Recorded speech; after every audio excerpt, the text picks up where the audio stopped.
This episode of The Ready Room is brought to you by Audible.com, offering more than 180,000 titles for smartphone, tablet, and desktop. To get a free audiobook of your choice and help Trek FM at the same time, visit audibletrial.com/trekfm. And also by Enterprise in Space, an international program of the nonprofit National Space Society. Find out how you can help science and education and become a virtual crew member aboard the NSS Enterprise Orbiter by visiting enterpriseinspace.org. And want to join the conversation and share your thoughts on this episode? Join the Babel Conference, our listeners group on Facebook. Just type Babel, B-A-B-E-L, into the Facebook search field. We look forward to seeing you there. Hi, this is Michael Dorn, Lieutenant Commander Worf from Next Generation and Deep Space Nine, and you're listening to Trek FM.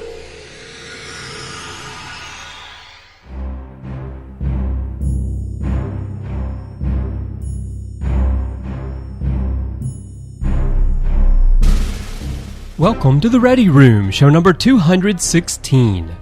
I only saw 7 of them, guys. I'm Christopher Jones, and with me today is Larry Nemecek. This is yet another of our special shows, as Larry and I get together for the first time since the premiere of Star Trek Discovery to talk about what we've seen so far, where things may be going, and, of course, the business side of Trek. So let's step into The Ready Room.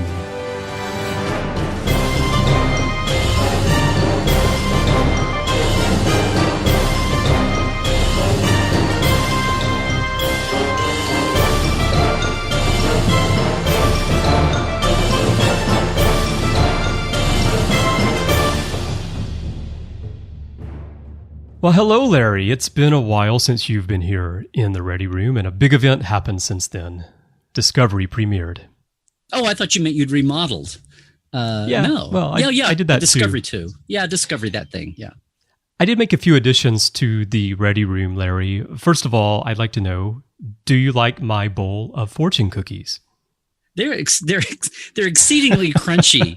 Is that an old family recipe of yours too, Chris? Or it is. You just yes. Pick these up at the nearest yen store or something. You can get them there, but I prefer the family ones. We have a recipe; it's been in the family for generations. I come from a long line of fortune cookie bakers. On my father's side and on my mother's side, they have been writing the actual fortunes out for centuries. Oh, okay. Well, if you were here with me, I would. I mean, if I thought to bring them along, I have a big stock of frozen blueberries that I could have brought with me, but I didn't. Oh, I appreciate that, but I have to say they don't taste quite the same as they do when I eat them on the train. Or because when you ate them in prison. But okay. Where are you going with this? Well, so yes, I have my fortune cookies to my left, and then you may notice to the right, I also have a Tribble. You're not feeding the Tribble the fortune cookies, are you? No, because I want to keep just one Tribble. Okay. I didn't know if you'd had it genetically, because if you keep it a Tribble in isolation, it's okay as long as you don't, feed it. Yeah. Well, as Bob Barker always said, be sure to have your Tribbles spayed and neutered. Okay. Yes, he did. Because Bob was just a future thinking guy. He really was, yeah. He was spanning the ages.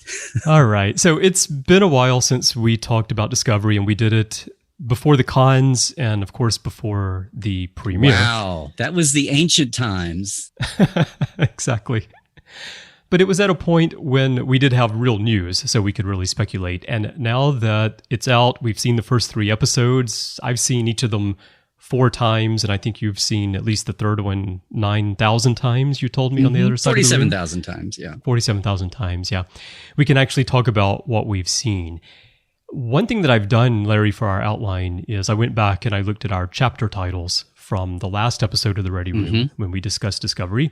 And I've picked up a few of those so that we can talk about the same topics, but with actual information. Compare and contrast, as it were. That's right. Yes. That's actually the title of the 6th episode of Discovery, Larry. Compare and contrast. Damn it. They told me not to mention it on the air. Okay, just cut that out. Cut that out, Chris. We all got drunk at the premiere party and beforehand, and they said, whatever you do, don't mention that the 6th episode title is Compare and Contrast. CBS will fire all of us. I know. And that's what always happens, though, when we get our hands on that Romulan L. You must edit that out, or else it will unalterably change the trajectory of history. It will alter the timeline. All those people losing their jobs. Speaking of titles, I was talking to Bill from Trek Geeks on Twitter yesterday, and he said, as much as I want to catch up on Discovery podcasts and on the edge, he means, here's hoping my commutes to and from work aren't that long. And I told him that the podcaster's mic cares not for the worker's time. All right. So let's get into some topics here, Larry. And we're going to start off with the business side of Discovery, because we've recorded so many episodes on the network where we're talking about the story in the episodes. And you and I always like to talk about the business side because we both work in media and have for decades. And so we do think about these things a little bit differently than the average fan does. News came out this week from CBS that as a result of Discovery, daily growth in all access subscribers is up more than 200% year over year. And the president and COO of CBS Interactive, Mark Debevoise, said that consumer response to the launch of Star Trek Discovery has been tremendous. The build-up to the show's premiere led us to a record-setting month, week, and ultimately day of sign-ups. I'm really disappointed in Mark there, Larry, that he didn't break it down to the hour. Or just mention year. This entire year is going to be so much better than last year before we had anything new on. Yeah, exactly. Either direction. But he continued, and he said, the second week of the series has also exceeded our expectations and is a credit to the brilliant and dedicated work of the show's entire creative team and cast. We can't wait for fans to see what comes next for the USS Discovery and its crew. So we didn't get any real numbers. We just got 200% year over year. I don't really know what that means. It's not a surprise to me. I assumed that Star Trek would bring a big boost to their numbers, but what do you think about it, Larry? Well, obviously it was going to bring a big boost to the numbers. If it didn't bring a big boost, a lot of heads were going to roll. That was the whole point of bringing on, remember, a new Star Trek was the first thing they announced. They didn't announce what the show would be, who would be running it at all. Alex Kurtzman was the only name involved. They didn't remember that nothing about Prime versus Kelvin, none of that. It was just, hey, we're doing a Star Trek to launch our show big time because we're going to compete with Netflix and all that gang, and Hulu and Amazon Prime. So right, if the numbers didn't jack it, what happens here? And to be fair, none of those streaming services ever released their numbers. It's amazing that we're going from the era of Nielsen ratings and numbers for the networks where they charge ad rates based on those numbers to the era of if these HBO, the old school premium channels versus now the streaming services. They're the only ones here in the States with nominees and Emmys.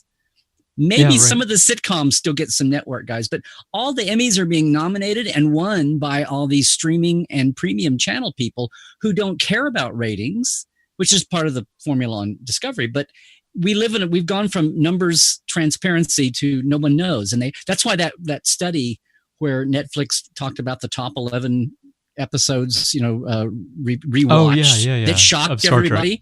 Yeah. But the fact that they mentioned how many whatever it was, 1.9 million, that's off the top of my head, I could be wrong. But the fact that they were actually mentioning how many subscribers they had in all 190 countries they were in was kind of like a rare glimpse into how many people they owned up to. So I didn't expect CBS to say the numbers. So it's, on one hand, it's encouraging and fun, and they're saying this, and they want some PR and some good headlines. But I'm totally not shocked that they're not mentioning real numbers because they're probably very small. I've seen some stories speculating where they are trying to estimate numbers, and it's still small. But then CBS All Access is new; they're not Netflix, and they're trying to gain. And we read about the people grumbling about the All Access here in the States. Now, you guys and the rest of the world, oh, it's Netflix. Of course I'll watch. It's a whole different ball of wax here where people are griping about having to take a new system and a new system that only has one new show they might like. And do I really want Star Trek and a bunch of reruns? And I don't love the Good Wife spinoff that much. And, Survivor, who cares?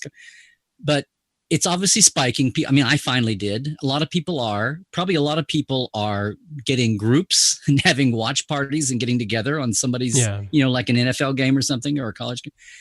And a lot of people, I hate to say it, are probably pirating and renting, which is almost like a badge of honor for Game of Thrones.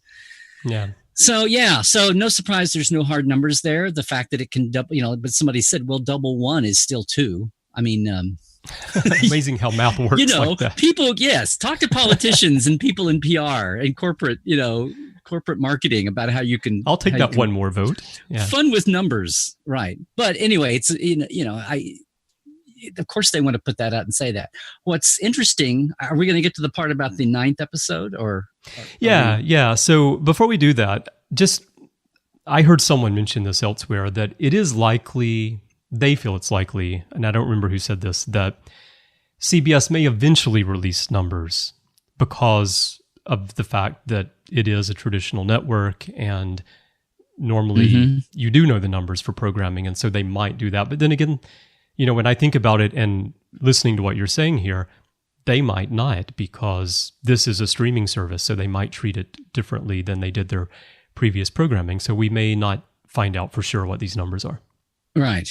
And again, a rational person would stand here with no axe to grind and say, well, of course, these are maybe small numbers, absolute numbers, because they just really began. This is their first 6 months of original programming, of course. But in the great wash of people, stampeding for clickbait and headlines and grabbing, they don't want to lose track of the, oh, look, compared to Netflix, who's been around for 10 years or whatever. And was a DVD by mail service before that. Right. But I mean, it's like, look at these tiny numbers. Oh, what a failure. It's like, no. I mean, I don't blame them at all for doing it. It's what they have to do. But they have to be judged on their own merits, not compared to the rest of the universe right now, because they're so new. And of course they're thrilled. And yes, if Discovery didn't double their numbers from a year ago or whatever, we would be really worried, right? There would be a lot of worry. Although the online American threads, and Canadian, I guess, too, to some extent, it's so myopic, but the effect that Netflix has provided 3/4 of their revenue for their budget.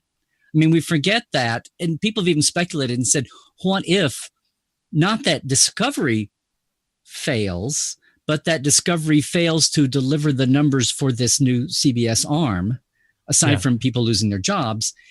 Would they punish Star Trek and Discovery and this production team because of that expectation, and because the rest of the world through Netflix is supporting it and funding it? And would Netflix rise up and say, oh, come on, guys, no, another year, we love this? Netflix has done their own promotional bits, right? For the rest of the world. Over here, it is a Netflix original series. There's no mention of CBS whatsoever. Well, of course. Well, I mean, I've said what you're saying, maybe what I said previously on a different show is a little bit different, but I feel like Netflix could be the safety valve for Discovery, that if CBS All Access were to fail, Netflix would just take over Discovery in conjunction with CBS, but it would just be a Netflix show everywhere. Right. Or in the States, they could still get something out of it and move it on. This is what we said 10 years ago. John Van Sitters and I said this conversation in the aughts, right after Enterprise went off, that what would happen to the next show, the next series, that it still would not be on network, even though the network bar for success was getting smaller and smaller and smaller. I mean, Enterprise would be such a huge hit now if it was today's numbers. Yeah. Right. Oh, yeah. Yeah. But there's always Showtime. There's CBS's HBO, the premium service they own is Showtime. It could be on Showtime and still be a moneymaker and still not, and still go 13, 15 episodes and be in the same format, in the same look, and in the same realm of respect and competition and up for awards and trying to be a franchise, But you would get the same complaints from people who don't subscribe to Showtime, that they now have to subscribe to Showtime to watch Discovery, and Showtime doesn't have anything else that I want to watch. That's true. But what I'm saying is if CBS All Access is becomes the bigger item here in the equation, even bigger than Star Trek itself, there's that plan B. There's that back door. Right. Or just go to Netflix, as you said. Or just go to Netflix. But that would be, I just have to think that the corporate pride of CBS, after having gone down this road, that it had to be pretty dire. It had to be a great PR juggling act here, and letting Netflix take the lead on because I'm sure that was the whole point. It's like Gene negotiating with the networks before they decide to have TNG be a syndicated series for its own respect and not to be on the bubble all the time and not to be censored, his whole experience with NBC in the 60s. And it's almost like, what if the network that TNG put together fell apart after a year and they had to go crawling back to Fox or one of the networks, who would then say, ha, so you came crawling back, eh, Gene? I mean, it's almost like the situation now. If All Access did fail, and of course, All Access could still just be a cheapy, rerun basement, to go get CBS stuff if anybody really, really wanted that. But if it really did cause the fall of that, it would be maybe the same thing. You would have Netflix laughing, well, you should have just started with us in the beginning, and for your impudence, where even though they had the other 188 countries in the world with them, so I don't think it would be vindictive. But I can just see somebody at CBS going, no. Let's try Showtime before we go. Unless there's math involved here in the financing that I'm not aware of. Well, that's the thing, right? I think you're right about the corporate pride, but if they had a deal behind the scenes that would be profitable for the studio, and then they can handle the PR juggling that would be required, make it all work out. The face saving, yes. Yeah, the face saving part, maybe so. Well, and Netflix would say, hey, look, we've got all this corporate infrastructure to support it anyway. We just have to tweak our English-sounding announcers to sound really American Canadian, and not so British. All right. So, let's come back from the speculation about the potential gloom and doom of CBS All Access not succeeding, because right now things are looking positive, and the news is that it's looking positive. So we're just thinking, what if it didn't work out? We don't want the series itself to be collateral damage, so we're thinking ahead of. And don't quote me on this, but the people that are on staffs, I got to talk to a lot of the writers and production people at the after party Tuesday before the premiere. And at least then people said that CBS All Access, and Les Moonves was there that night. I saw him in one of the little cabanas of the producers. So he looked happy. But someone told me that so far that they were happy with the numbers they were getting. So just to put a cherry on top of that for now. Yeah. Yeah. All right. And since things are going well so far, we found out this week that the fall season, the first chapter of Discovery's first season, is being extended. Originally, it was going to be 8 episodes, with the final episode airing on November 5th. Now it's going to be 9 episodes, with the final one airing on November 12th. Right. And then the second chapter still starts in January. That's 6 episodes.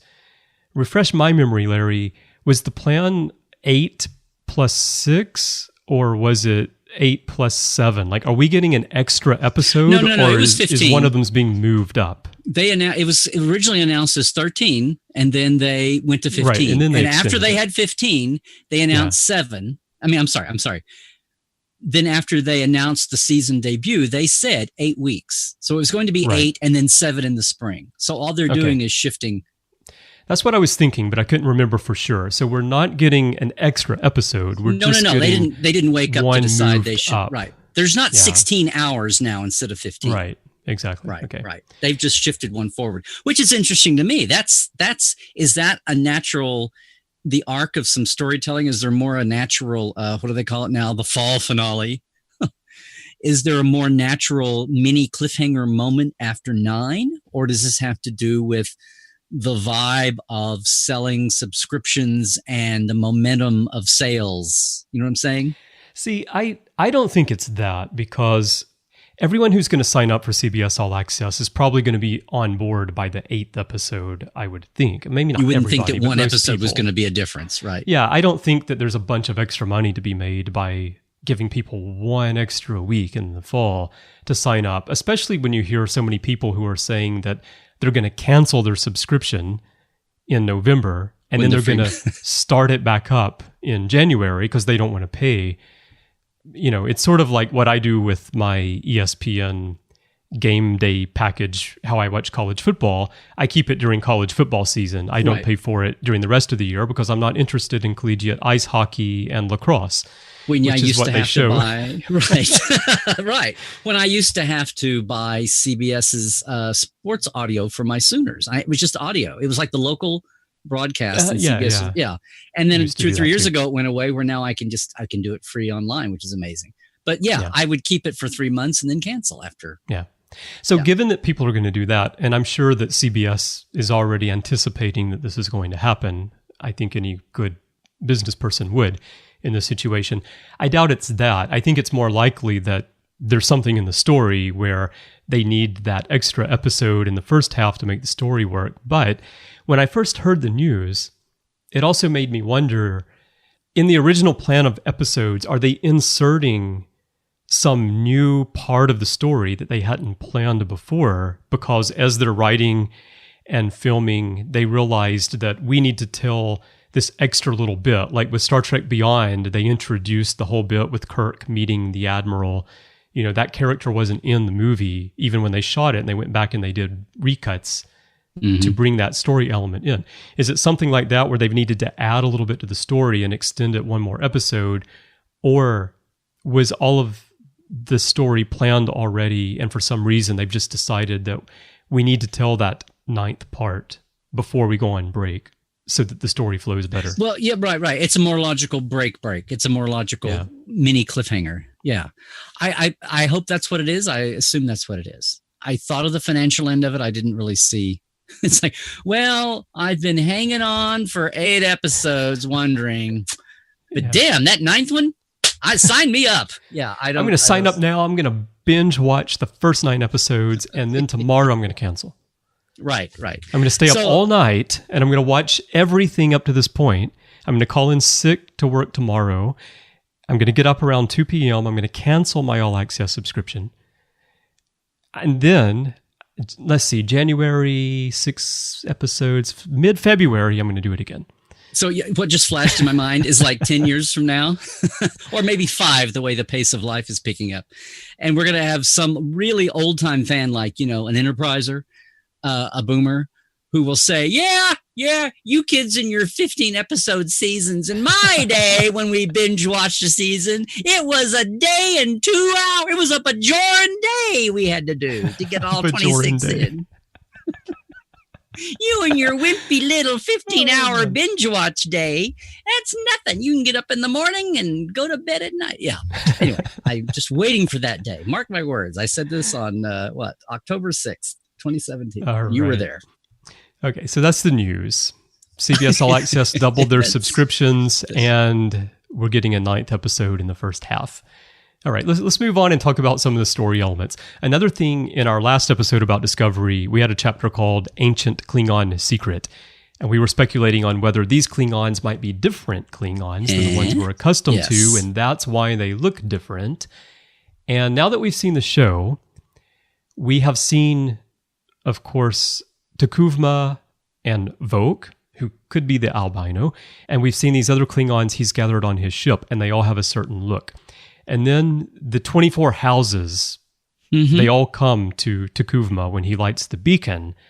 And we see 7 of representatives of 7 of those houses project themselves holographically onto the bridge of his ship.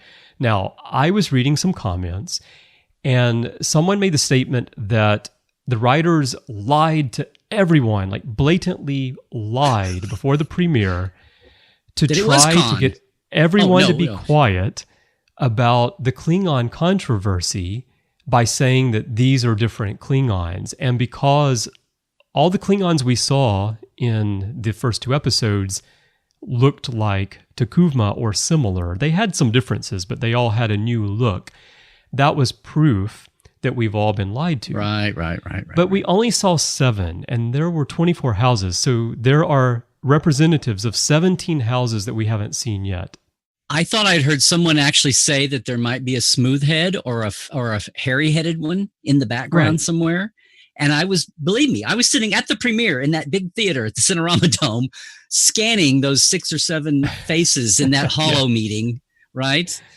freeholocall.com. And I didn't see any. But then I suddenly went, wait a minute, they've just made this. Yeah, it's only 7 out of the 24. It's only 7 out of 17 of 24. Right.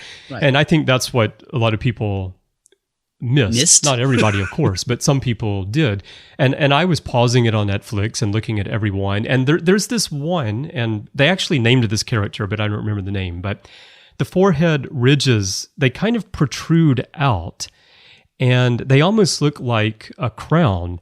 And at first, until I went and checked over and over, I thought maybe that is inspired by Valkyries in The Search for Spock, because we have that woman who's a Klingon who's on the ship, and they get the Genesis plans and they destroy the ship. And she's actually wearing a crown. Those aren't forehead ridges. And at first I thought this person was wearing a crown. And then I saw that, oh no, it's forehead ridges. It's a Klingon tiara. Yeah.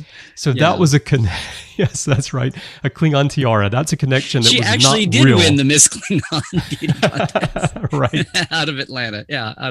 So that wasn't real. But the thing is that with these other 17 houses, it's possible that there are some smooth-head Klingons. Maybe there are some people with luscious Klingon Fabio-style hair.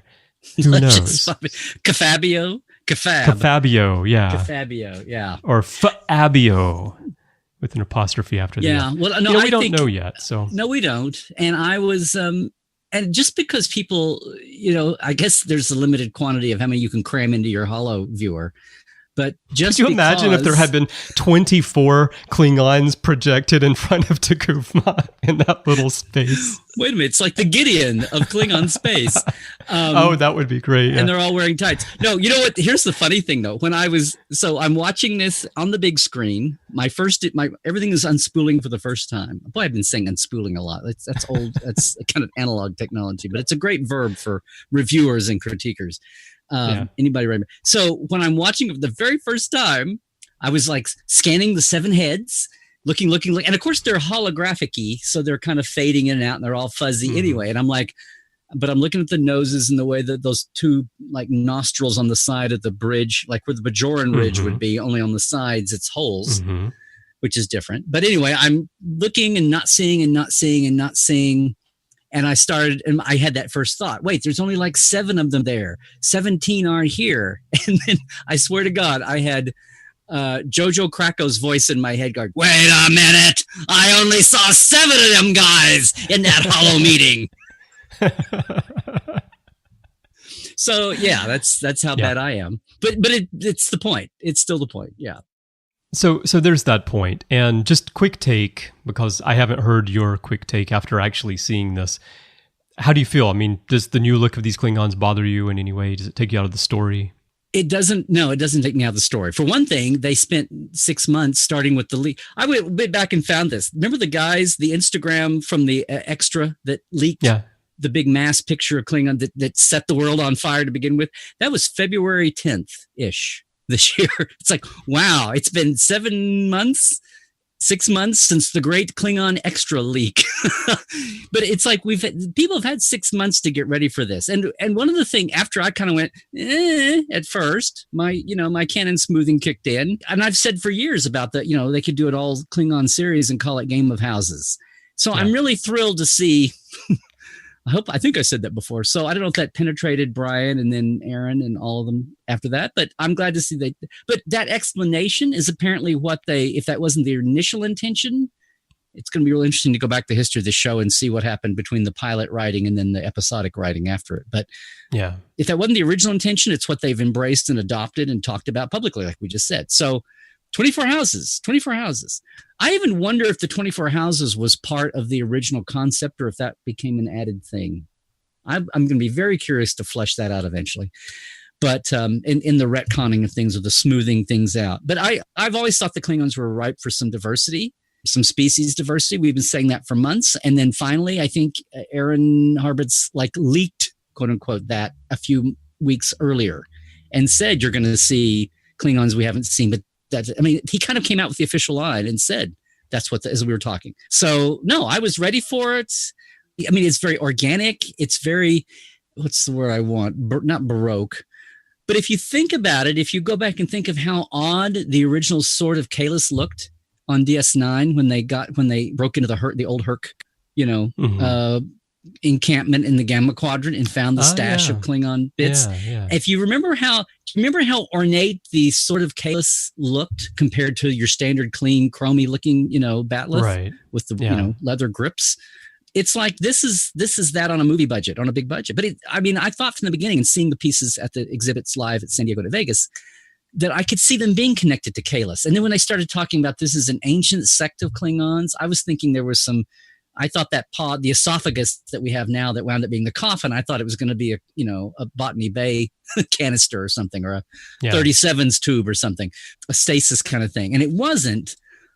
But it didn't turn out that it didn't have to be literally from the past. They can just be a bunch of traditionalists who are running around, using ancient looking. That's what their house does. That's what their culture of whatever colony world they're from.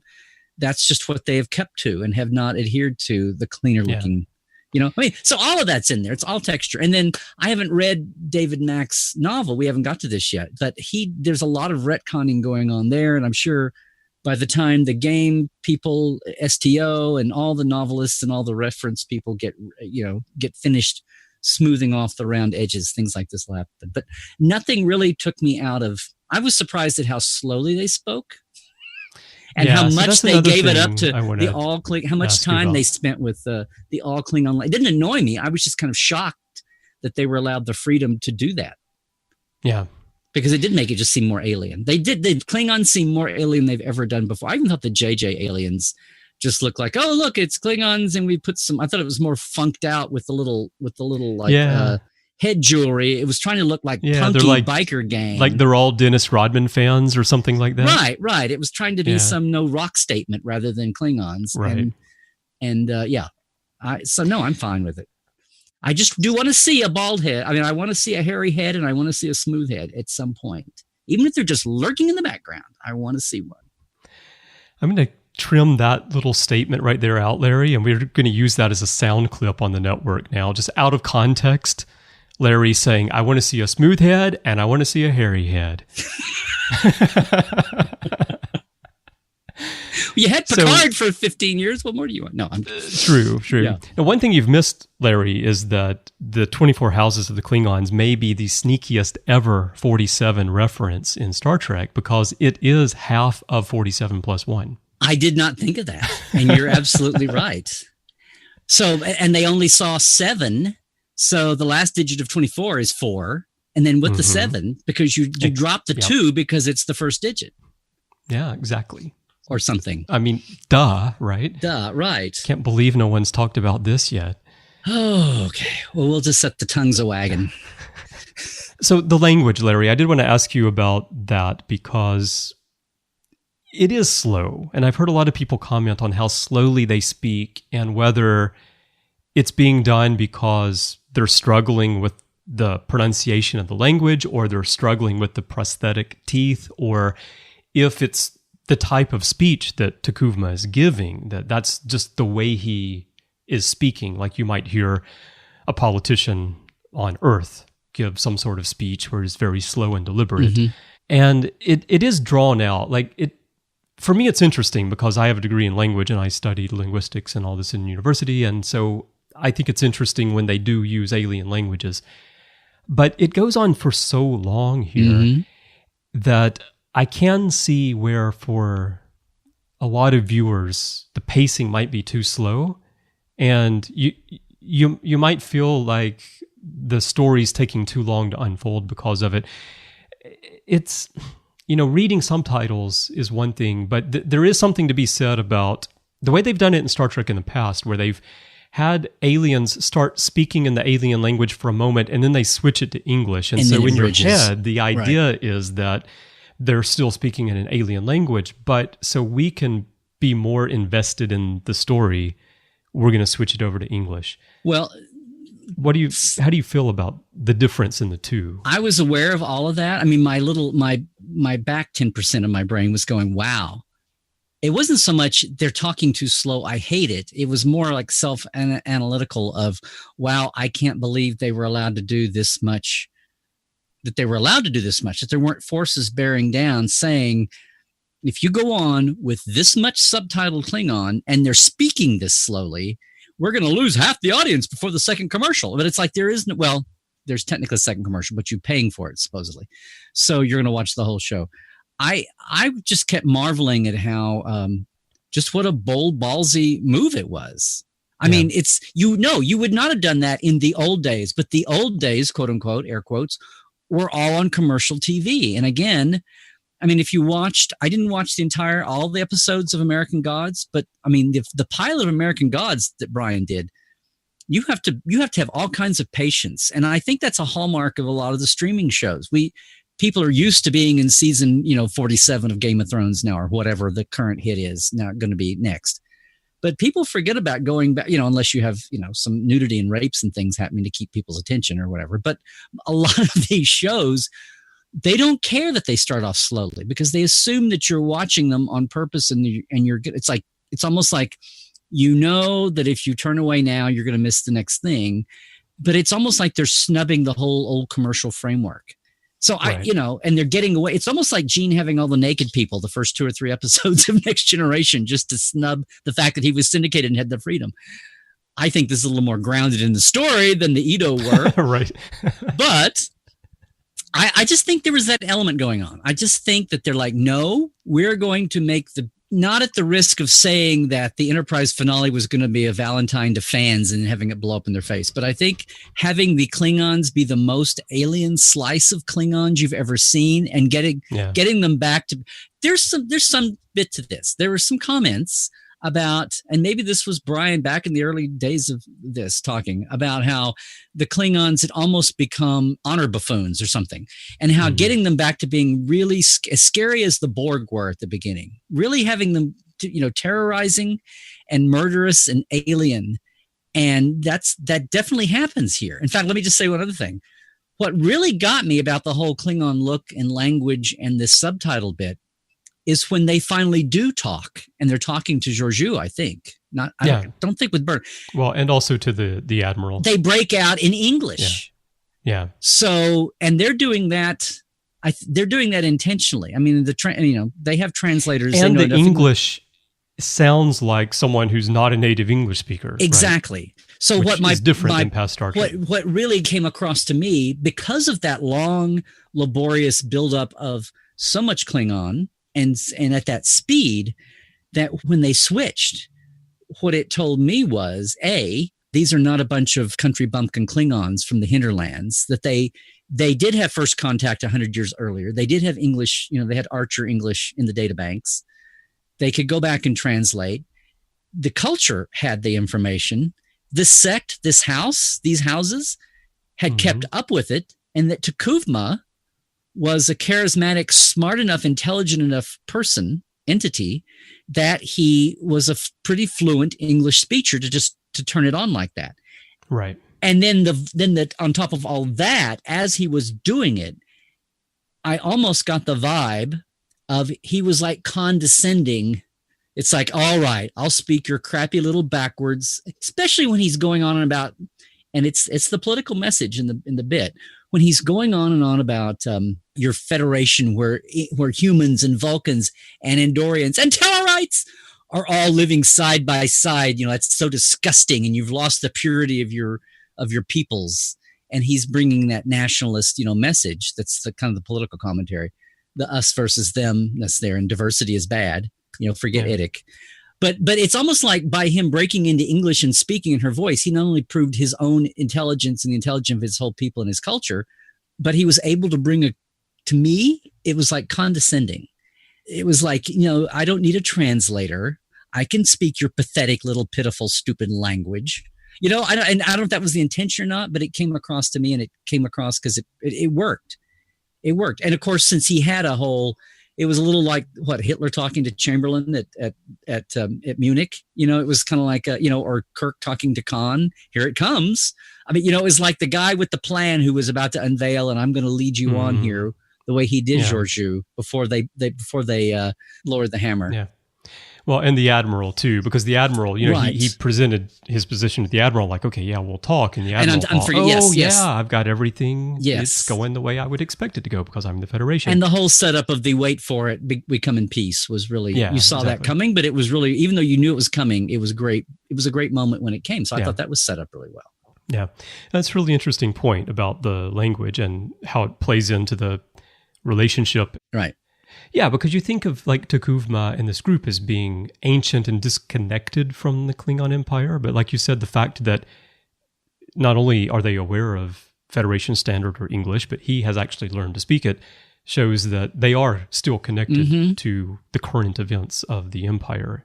And I don't know that would have hit me had they not had that long extended scene of them speaking in Klingon. Probably not. And not doing the quickie TV, we've got to switch because we'll lose them before the commercial switch, that we just have to in our head go, oh, it's just the storytelling lens. Yeah.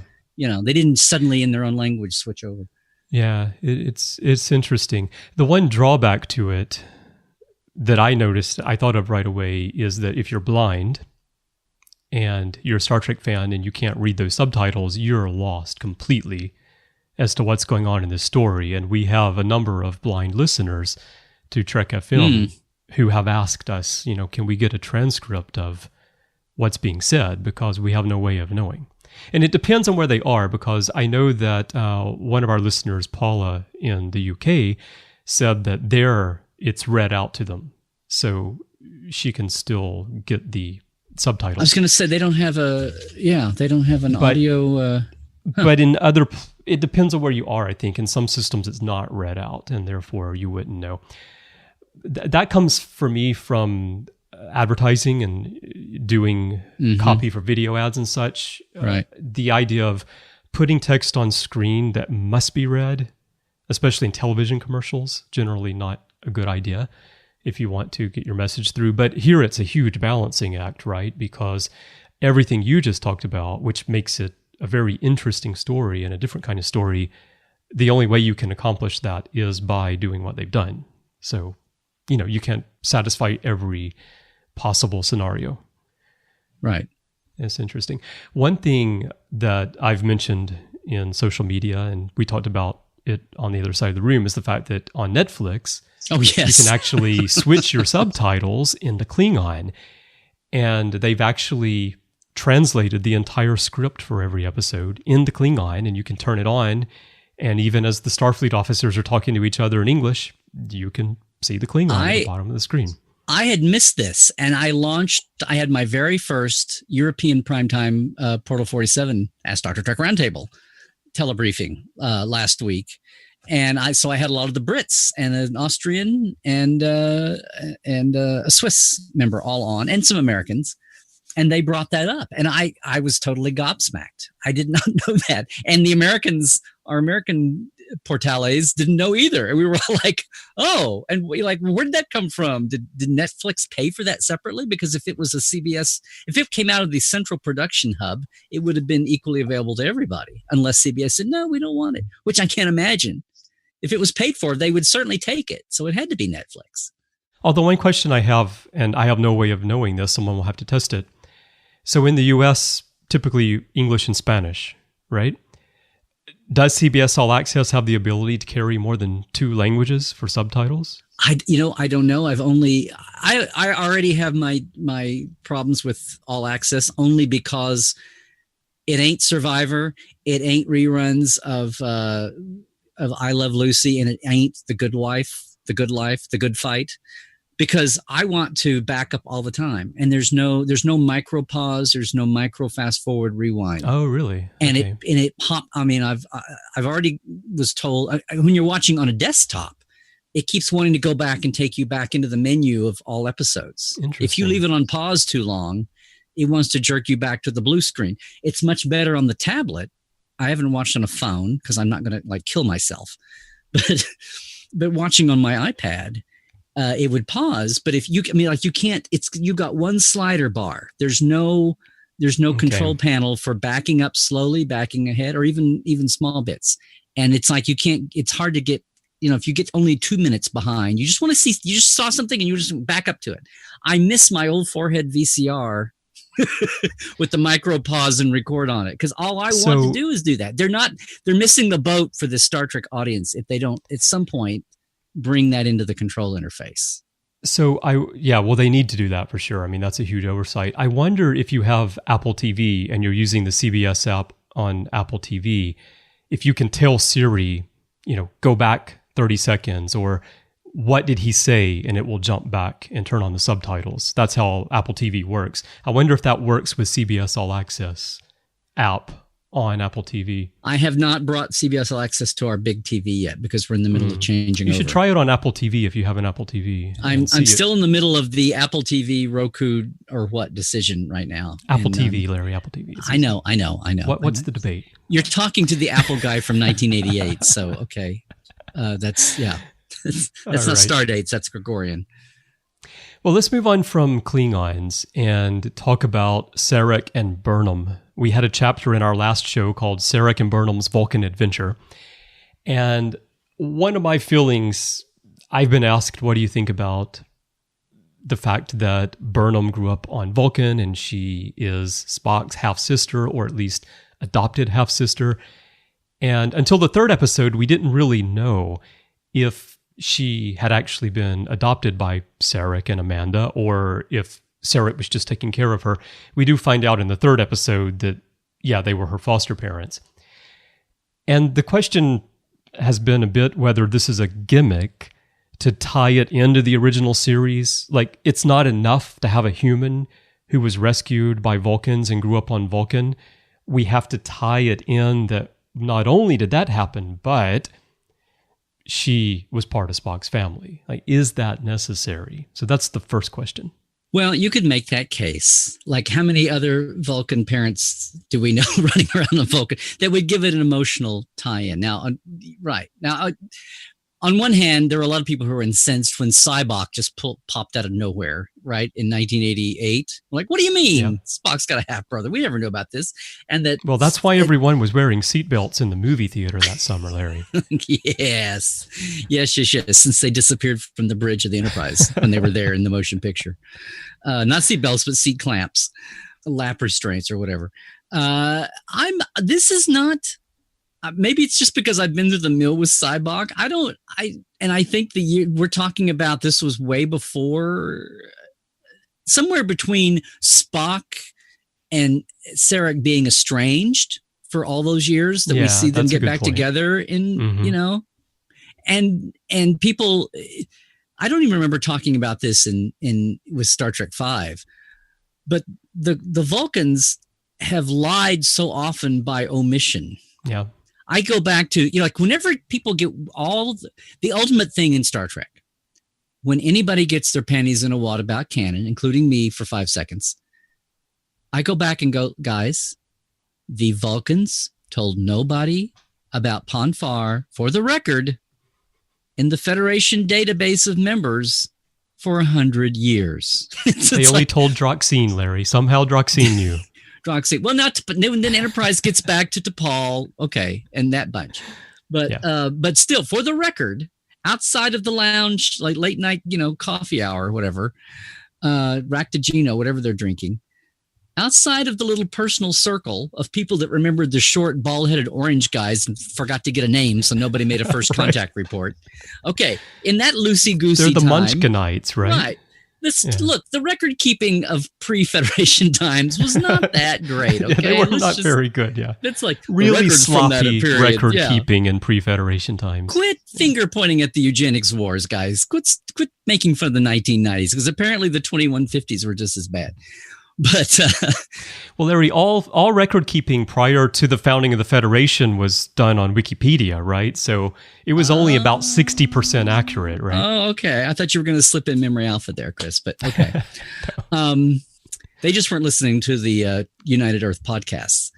But whenever somebody gets to the ultimate downer like that, I say, guys, the Vulcans told the official Federation medical database for physicians, if nothing else, for physicians who had to care for Vulcan patients in crews, It's like maybe that's why the Intrepid was all Vulcan. Maybe we open up a can of worms there, but it's insane that they had known each other since 2061, that they had been fellow allies in a federation since 2161, and it takes until 23.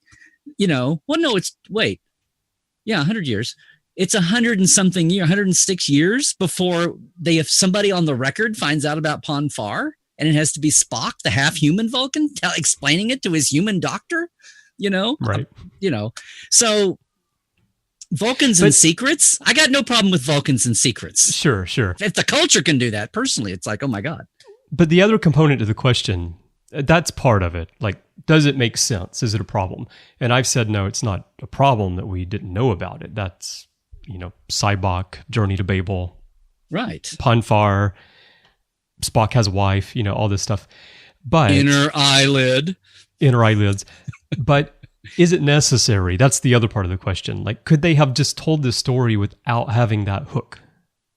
Well, I don't know if it was necessary or not, but of course, and I don't want to spoil episode 3, and I'd forgotten this, and good on Aaron for pointing it out from Saturday Morning Trek, that the whole dropped line in the animated series about how Amanda Spock knew his Lewis Carroll Alice in Wonderland reference. Right. And and he just drops a little throwaway line about, oh, my mother, they needed it for the story and for Spock to know something, and Spock just generically knowing everything. He knows more Earth references than he knows, Vulcan references apparently, but he's worth a human crew.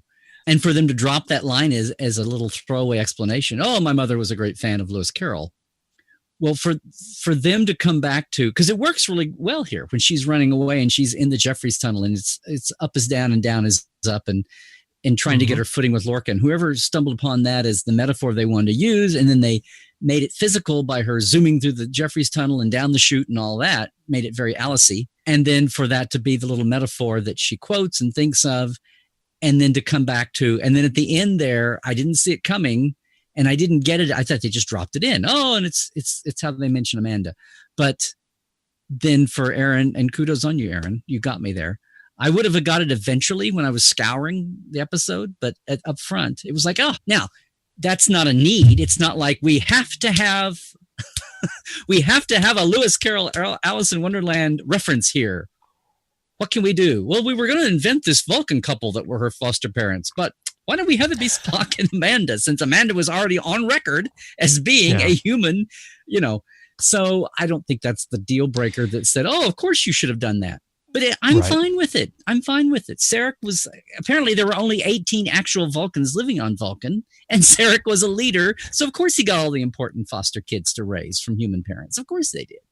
No, it's a good dynamic with Amanda being, like you said, it's the reverse of Spock being trying to achieve his father and always having his mother's approval. Well, that's the next point, right? So, and before we get to that, I've come around a little bit in my thinking on it, because my initial thinking was that this is an unnecessary gimmick, that you could have just had a human who grew up on Vulcan and she's struggling with logic and emotion, and you tell the story that way, and you're trying too hard to connect it with the original series by making her part of Spock's family. You're pandering, you're fan servicing, But at the same time, there weren't a lot of humans on Vulcan that we know of, and the fact that Amanda being a human was there, it does make sense that if the Vulcans rescue a human child after this Klingon attack, that they would take that child to Sarek and Amanda because Amanda is a human. That does make sense.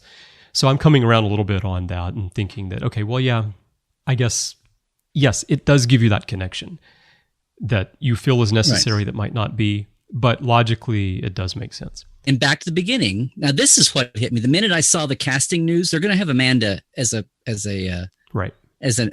actual living character on the show. They've cast the actress. And one fan on Twitter tweeted to us that was the final nail in the coffin, that they would not have anything to do with Discovery anymore at all because they're bringing Amanda on the show.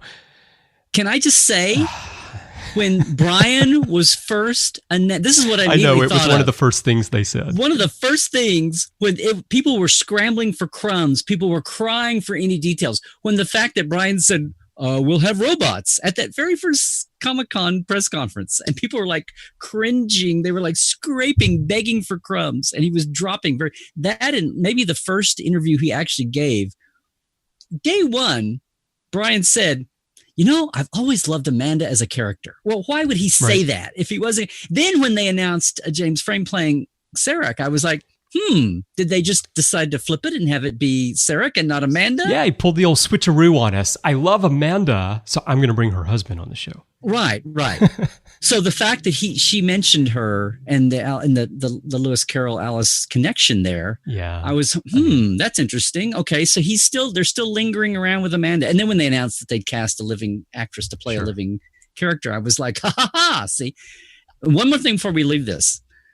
Has anybody realized that the whole Burnham parents being killed, she's orphaned and raised by Vulcans, is almost like a riff on Worf at Kittimer having his parents killed and being raised by the Rozhenkos? Yep. I don't know if there's like going to be an ulterior, ultimate payoff to that, but it's at least a meme and a trope that we've had before. I don't think I've seen anybody complaining about it. I don't care, but I'm just throwing it out there. I don't think I've noticed anyone even mentioning that, but the payoff, of course, is going to be in episode 15 when Michael Dorn guest stars on Discovery. As her long-lost human adult brother. Yes. Who has an alien girlfriend who needs to be moved secretly with her whole colony world. And no, I'm kidding. Larry, I tell you what, CBS is going to come down on us. All of these plot points that you are leaking today. I know. They told you. I know. Don't tell anybody. Okay, let's talk a little bit more about the Vulcan angle, because I was thinking about the fact that Burnham represents a fourth way of approaching logic versus emotion, which is what has always been done with Vulcans in Star Trek. In the original, we had Spock, who is half Vulcan, half human, raised on Vulcan with a human mother, went through the Science Academy. We see him struggle with logic and emotion throughout his time on the original series and through the movies. And we see it get reset after he dies, and then he comes back at the beginning of Star Trek 4. He's retraining his mind, and he's trying to really, for a while, he is purely Vulcan. And then he gets the emotional side back. He's trying to be the most uber of all Vulcans, and his dad is even going, relax every once in a while. And he's, and does a Kolinar. So then on Voyager, we have Tuvok, who is full Vulcan. And even though he serves with humans on Voyager, he remains really fully Vulcan all the way through. Then in Enterprise, we have T'Pol, who is full Vulcan, but is a bit different from other Vulcans and spends all her time with a fully human crew, almost fully human. Her and Phlox are the two aliens on the ship, which is why they have lunch together all the time. And we see how that environment affects her. Right. And having been at the embassy on Earth even before she was in the crew. I mean, she'd been around humans even before that, right? Exactly. So then we see how that environment of being around humans affects her. And now we have a fourth way of looking at it, which is a full human that's what you mean. Yeah. who grows up on Vulcan, goes to the Vulcan Science Academy, then is brought by Sarek to be with humans on the Shinjo. And she's trying to come to grips with the emotional side. I mean, she has been growing up, but she stepped out of that fully Vulcan environment as an adult. And we're seeing the struggle from yet a fourth angle. Does that make sense? Yeah. No, I hadn't thought about that. It's like parsing it that way, but that's interesting. But you go back and for some reason I've seen episode 3 now way more than I saw the first 2, but going back to her whole conflict, because I was really troubled at the beginning of the pilot. Coming out of the Voyager pilot, I really thought that it was just a false choice for drama. I really did not enjoy Janeway blowing up the array over the Prime Directive. It's like you've already interfered. You've already done this. Right. How is interfering in one direction? If you're going to interfere in the Prime Directive, save your ship and your crew and go back through. Blow it up from within. Like all these things. It's the same thing I thought when the Enterprise went down in Star Trek 3 and they just self-destruct and there's no tricky last-minute save and there's no little MacGuffin thing out of a box to fix it. And McCoy and Kirk are just standing there. My God, Bones, what have I done? You've done what you always had to do. Turn it back. It's like, no, you've always saved it before. You Effers Larry, just did that for a movie drama. That is one of my favorite scenes and one of my favorite lines in all of Star Trek. Okay. But when I was a kid watching that movie, I was no, you just wanted to have a big movie ending, blah, blah, blah. You could have written it. It's just a friggin' movie script, and you could have written it any way you wanted to, and you made this choice just because it's a movie and has to be big. But that's how I did feel about Generations, Larry, when they destroyed the D. That's true. Yes, totally true. Because they fell in love with Rick Sternbach's saucer landing picture, and they'd wanted to do that ever since the 6th season. I feel like we're doing a greatest hits of Ready Rooms and episodes past here. But my point was going to be about how it's about choices that were made that didn't have to be made. I was trying to get around to talking about how her Vulcan training made her so... even though she'd been out among humans, she'd been back with her crew that totally trusted her. She made this split decision to bring her old Vulcan training and her advice from Sarek directly, however that was arranged. That advice that she just could not unclench from even after 7 years of being a totally sane officer and a first officer. Then when she was smacked down, because she was right. She had the right call, just at the wrong time. She had the right call, what they should have done to the Klingons, but the by the book Federation thinking protocol didn't allow it. And Georgiou was right to say that because it seems shocking. So after the battle, after she's smacked down, after she's court-martialed, it strikes me now thinking it was interesting what they did with her bowl haircut when she was young and then, first coming aboard and all this stuff. But it strikes me that if she had been in prison for 6 months and she'd been a first officer, been stripped of rank, and if she clings to her Federation ideals as strongly as she keeps saying, which I have no doubt, that what was it that saved her sanity through those 6 months? I'm sure it was her Vulcan, her Vulcan mental toughness and her Vulcan mental routines and her Vulcan mental exercises that kept her in her serenity, kept her in her good spot. And she is so quiet when she's she's retreated into that for her own sanity and her own survival. And when she's on the shuttle with the riffraff, and then she comes aboard and she's being jerked around. And I want to say retroactively, she's being tested. I even wonder if Landry is even that rough around the edges with language. If that wasn't some kind of a setup to test Burnham the minute she came aboard, because Lorca is so spinningly, conspiratorial that if all this wasn't, he's not exactly the cigarette smoking man, but if this was the X-Files of Star Trek here, but that whole time she is so into her Vulcan head, but that's her survival mode. That's like Spock in Private Little War almost. It's not. She doesn't need Chapel to come in and slap her awake. She's not that deep. But the meditative quasi-trance that she's put herself into survive prison and survive this insanity, when she knew she was right, if they had done what she wanted, they wouldn't have lost 8,000 people. Even though she can realize now maybe my methods weren't the right, but my point was correct. And I haven't heard people talking about, has the world at large talked about how Burnham was right all along? I haven't do you think so? It's an interesting question. That's where I think this series is, the way Deep Space Nine did sometimes, it's challenging the viewer to figure out what's right and wrong. She was right in terms of her analysis of the situation.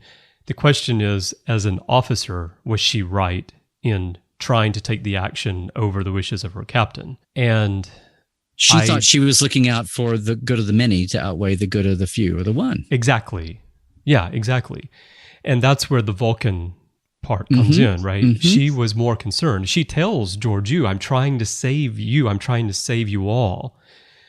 She knew there would be repercussions for her, but her Vulcan nature of the needs of the many outweigh the need of the one took over. And she felt that to save not only her ship and her crewmates, but the entire Federation from a potential war, the best thing to do, and even Klingons, and Klingons. To save the Klingons from the war too. Like, let's not have this conflict. Right. She knew from the Vulcan interactions with Klingons that what you have to do is put your foot down from the start, and then you can avoid everything else. But that's a separate question from should she have taken those actions as the first officer of the ship, as a Starfleet officer.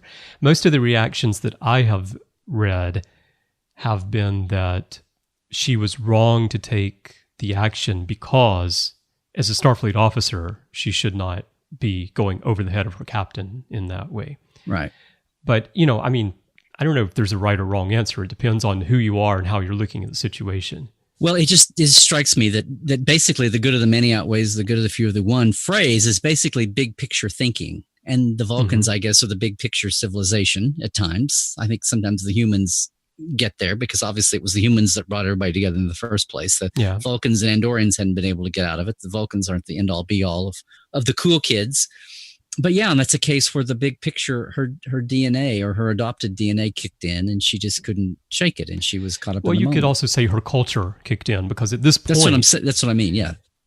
7 years on this ship with Georgiou is fine, but that's not really enough time to overcome the culture that you were brought up in. You can live in a foreign culture for a really long time and really start to be like that culture and less like your own. But the culture you're raised in never fully leaves you. Especially when you began your life in that culture in trauma. Well, exactly. If you were the trauma in particular. But even if there were no trauma. Right. The trauma even more so. Is so critical. So what I hear when you talk about this, going back to my original question, is that part of the point of Spock's journey through Star Trek was Spock learning to take humanity and work that into how he saw the world to help him along with how he lived his life and interacted with others. Right. And this is the flip where instead of running away from it, finding the best of both worlds as finding the best way to merge. Right. But Kirk's always encouraging Spock to be more human or to, take in. And we saw that on The Next Generation where Data was always trying to do that. But if we keep it with the Vulcans, here, Burnham has been becoming more human during her time on this ship. But when this situation arose, like you said, her culture, her background kicked in and became fully Vulcan.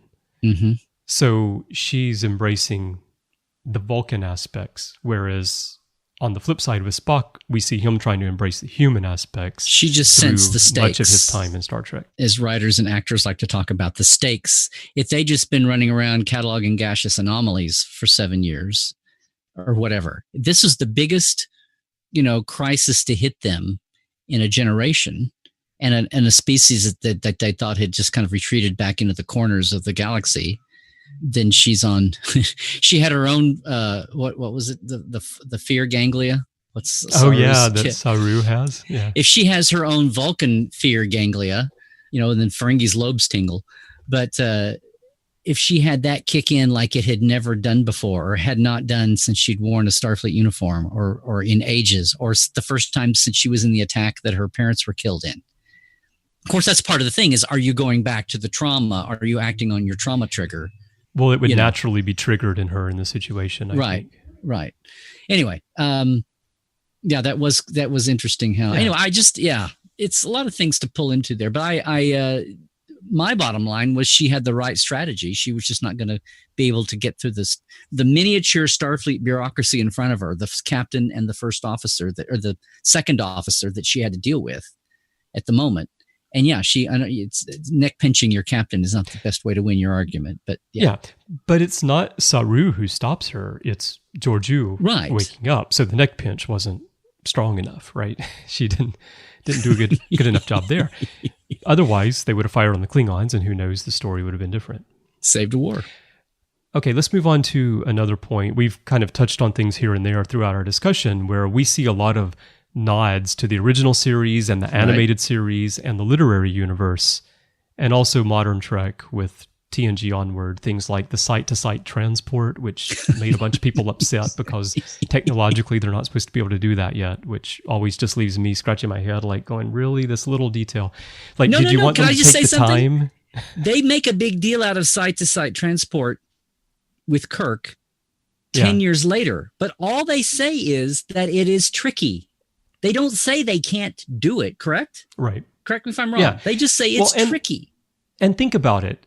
Do you want them in this episode of Discovery to walk out of the ready room and walk all the way down to that part of engineering, take the time to do that, or just have them beam down there and get on with the story? Well, it's driven by the story, and I'm trying to remember where that happens. But it was a tense part of the story when they did that. No, look, they could have just said beam us over and screwed that. But the fact that they took the time to say initiate a site-to-site transport. Yeah. The only thing more they could have done was to have the other person at the other end of the line, I forget who, if it was a character or just a voiceover, say, "Captain, are you sure you want to do that?" Or whoever it was. "Are you sure you want to do that?" You know, the computer could have said, "Yes, Captain, this has never been done before. Are you sure you want to do this?" And warning, you are about to violate Canon. Yes. Are you sure you want to do this? It could have been operating protocols, but yes. The talking, I would have been more upset about the constant talking computer, but anyway. True. No, the site, I was thrilled that they took the time to say site-to-site transport. Yeah. That's how it hit me. My question here, and in my contribution to The Edge, which is our Star Trek Discovery podcast here on the network, is I do a sub-show called Notes from the Edge. And on that show, I look for connections between Discovery and the broader Star Trek franchise and universe. And in particular, I look for connections to the literary universe because I'm finding, and maybe it's because Kirsten Beyer is on the staff, they're finding lots more connections to the literature, and they're working those into the story. The Black Fleet is a really big one. My first episode of Notes from the Edge, I go into great detail about the Black Fleet, where it was used in literature, and the fact that if you translate the song that they sing in Soldiers of the Empire on Deep Space Nine, I was going to say, they mention the Black Fleet. Now, I knew that reference because that's aired. I've admitted this. I love all the authors. They're all good friends of mine, and I try to keep up as the stream has flown by. But years ago, I had to give up in the old universe, in the old landscape of Trek, because it was just polluting my mind too much when we had two shows going at the same time. Yeah, it's hard to keep it straight, right, when you start talking about I didn't want to pick up literary and then have it be confused with aired canon. And now we have wiki beta and a lot of things to help do that. But what jumped, I mean, I don't want you to repeat, but like was Black Fleet the main thing that jumped out at you? I'd forgot. Was that in John Ford's? I know they've used John Ford's Final Reflection. Originally it's from the Final Reflection, but it's used over and over in quite a few novels. Right, it got picked up later on. Video but game, the origin Klingon video game, right. DS9, the song they sing in Klingon. The origin point was Final Reflection, yeah. Yeah. Final Reflection is the origin. And it was used in the faster role-playing games as well. So the point, though, the question I want to ask you is that with all of these connections between the animated series and the literary universe, and we might need to separate the two, coming into Discovery. Now, Discovery is very clearly canon. It's a CBS-produced television series.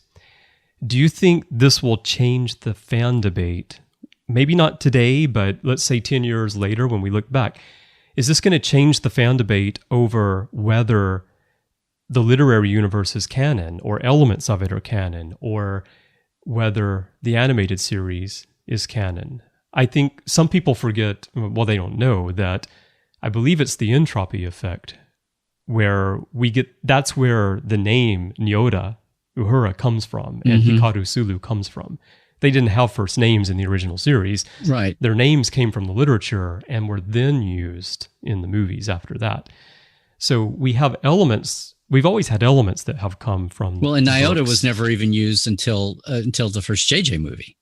Yeah, right. That's right. Right.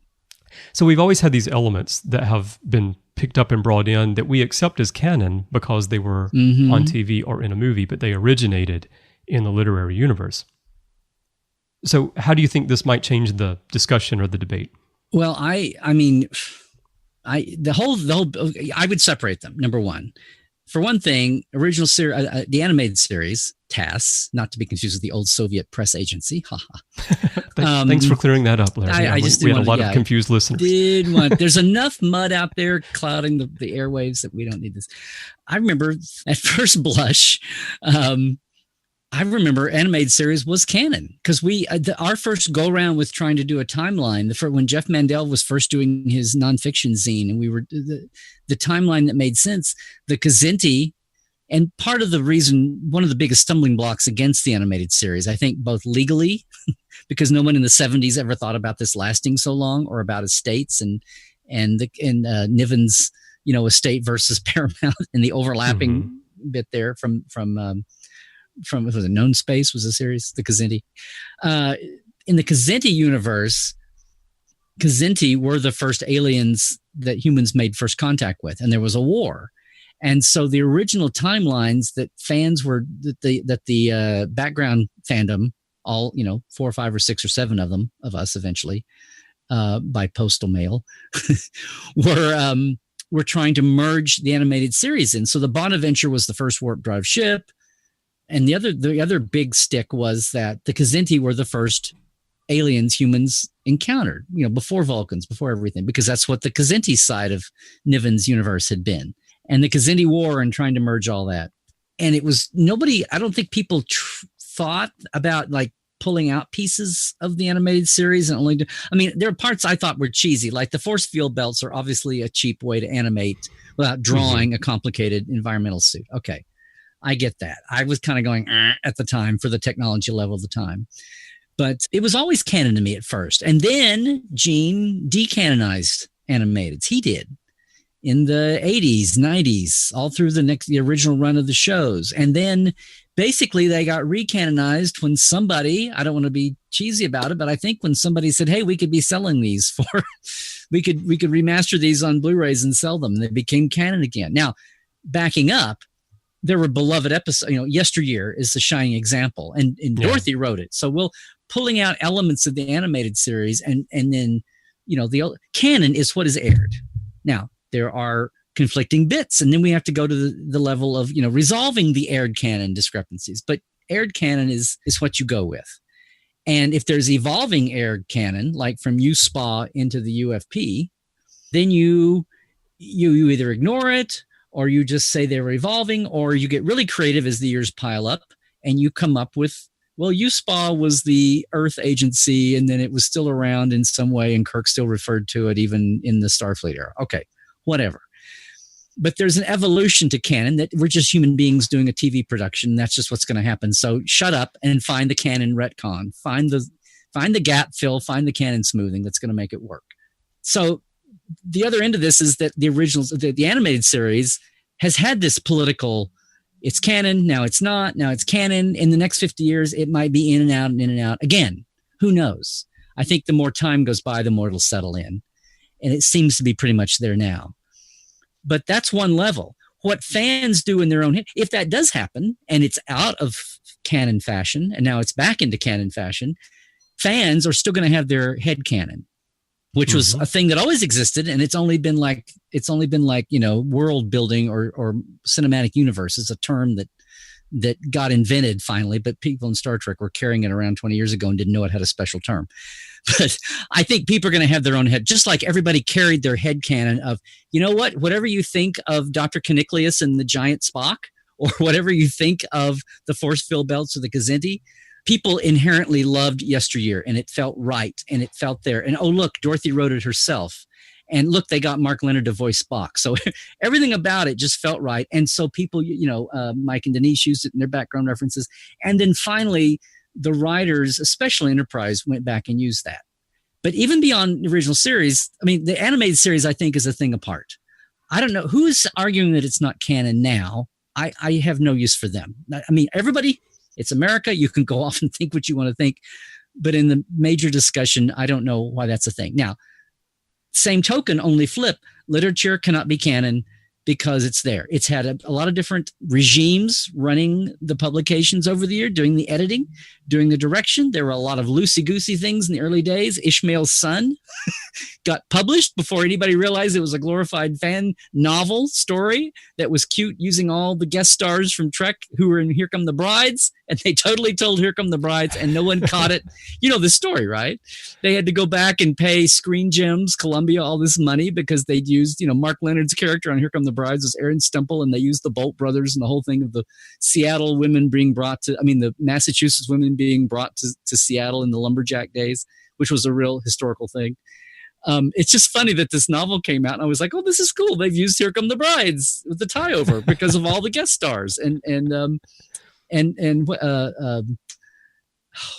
But what of Lazarus? Michael Brown was the lead in Here Come the Brides, and David Soul.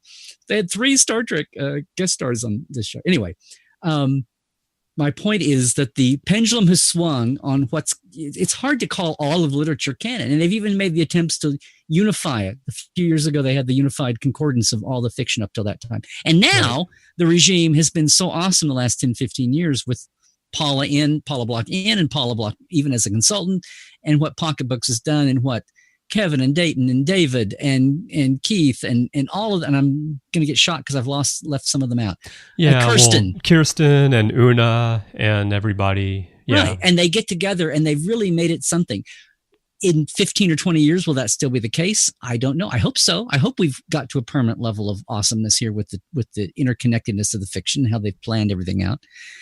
And it's at a different level than it was before. So, but still, the nature of, and then with Kirsten on staff, we have this announced whole new level. And we've seen that with Desperate Hours, with David Mack's first novel. We have seen, even to the point where keeping him in the loop, not just writing a novel for a TV series with their deadlines they have to go under for script writing. It was a series being hashed out.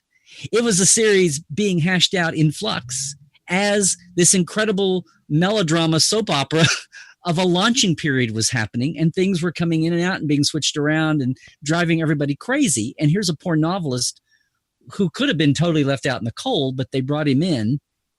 But it was like, what was worse, being left out in the cold or being brought into this chaos of creation, which did finally calm down. And David was even able to put some feedback in. And also, if you read the novel, smooth some corners, like he talks about the uniform canon issue. And after talking to David at Vegas and told me what was coming down the line, or hints at what was coming down the line, I felt even better about some of my initial, even my little fanboy glitches about a couple of things and, regrets. Like, just hang in there, that it was all part of the mix. And knowing that, Kirsten is obviously not the executive producer, showrunner, but she is in the room and those things are being heard and talked about. So we're at a level where the Discovery books are going to be as close, not just close to canon, but being in the mix. But, it's still TV, and they're going to have episodes air after the writers are on hiatus. This is the first, I talked about this with Ted already. It's weird to have them all about to take their hiatus and have 90% of the show hasn't aired yet, right? As opposed to the old days when the writers took their hiatus, as all but the last 2 or 3 shows were coming off the line. Right. So there's a little bit of that, just as far as the needs of publishing and the needs of the aired episodes. And we're not locked into a fall debut. You air from September to May, and you shoot from June to March, and then you will take 3 months off and everything will start over again. Who knows, A, if there will be a second season, although people are optimistic about it, and B, will it be on the same schedule? Will it debut? And will it just be at a year later? Will it be on a year and a half later? No one knows. And meanwhile, the books are going to keep going. So you'll eventually get to the point where people are writing books in a vacuum ahead of time. Will will the staff change in makeup and mix? We don't know about all these things. So let's just going to have to go. Animated series is a contained box from 1974. That's easy to deal with. The literature right now is at a point it's never been before.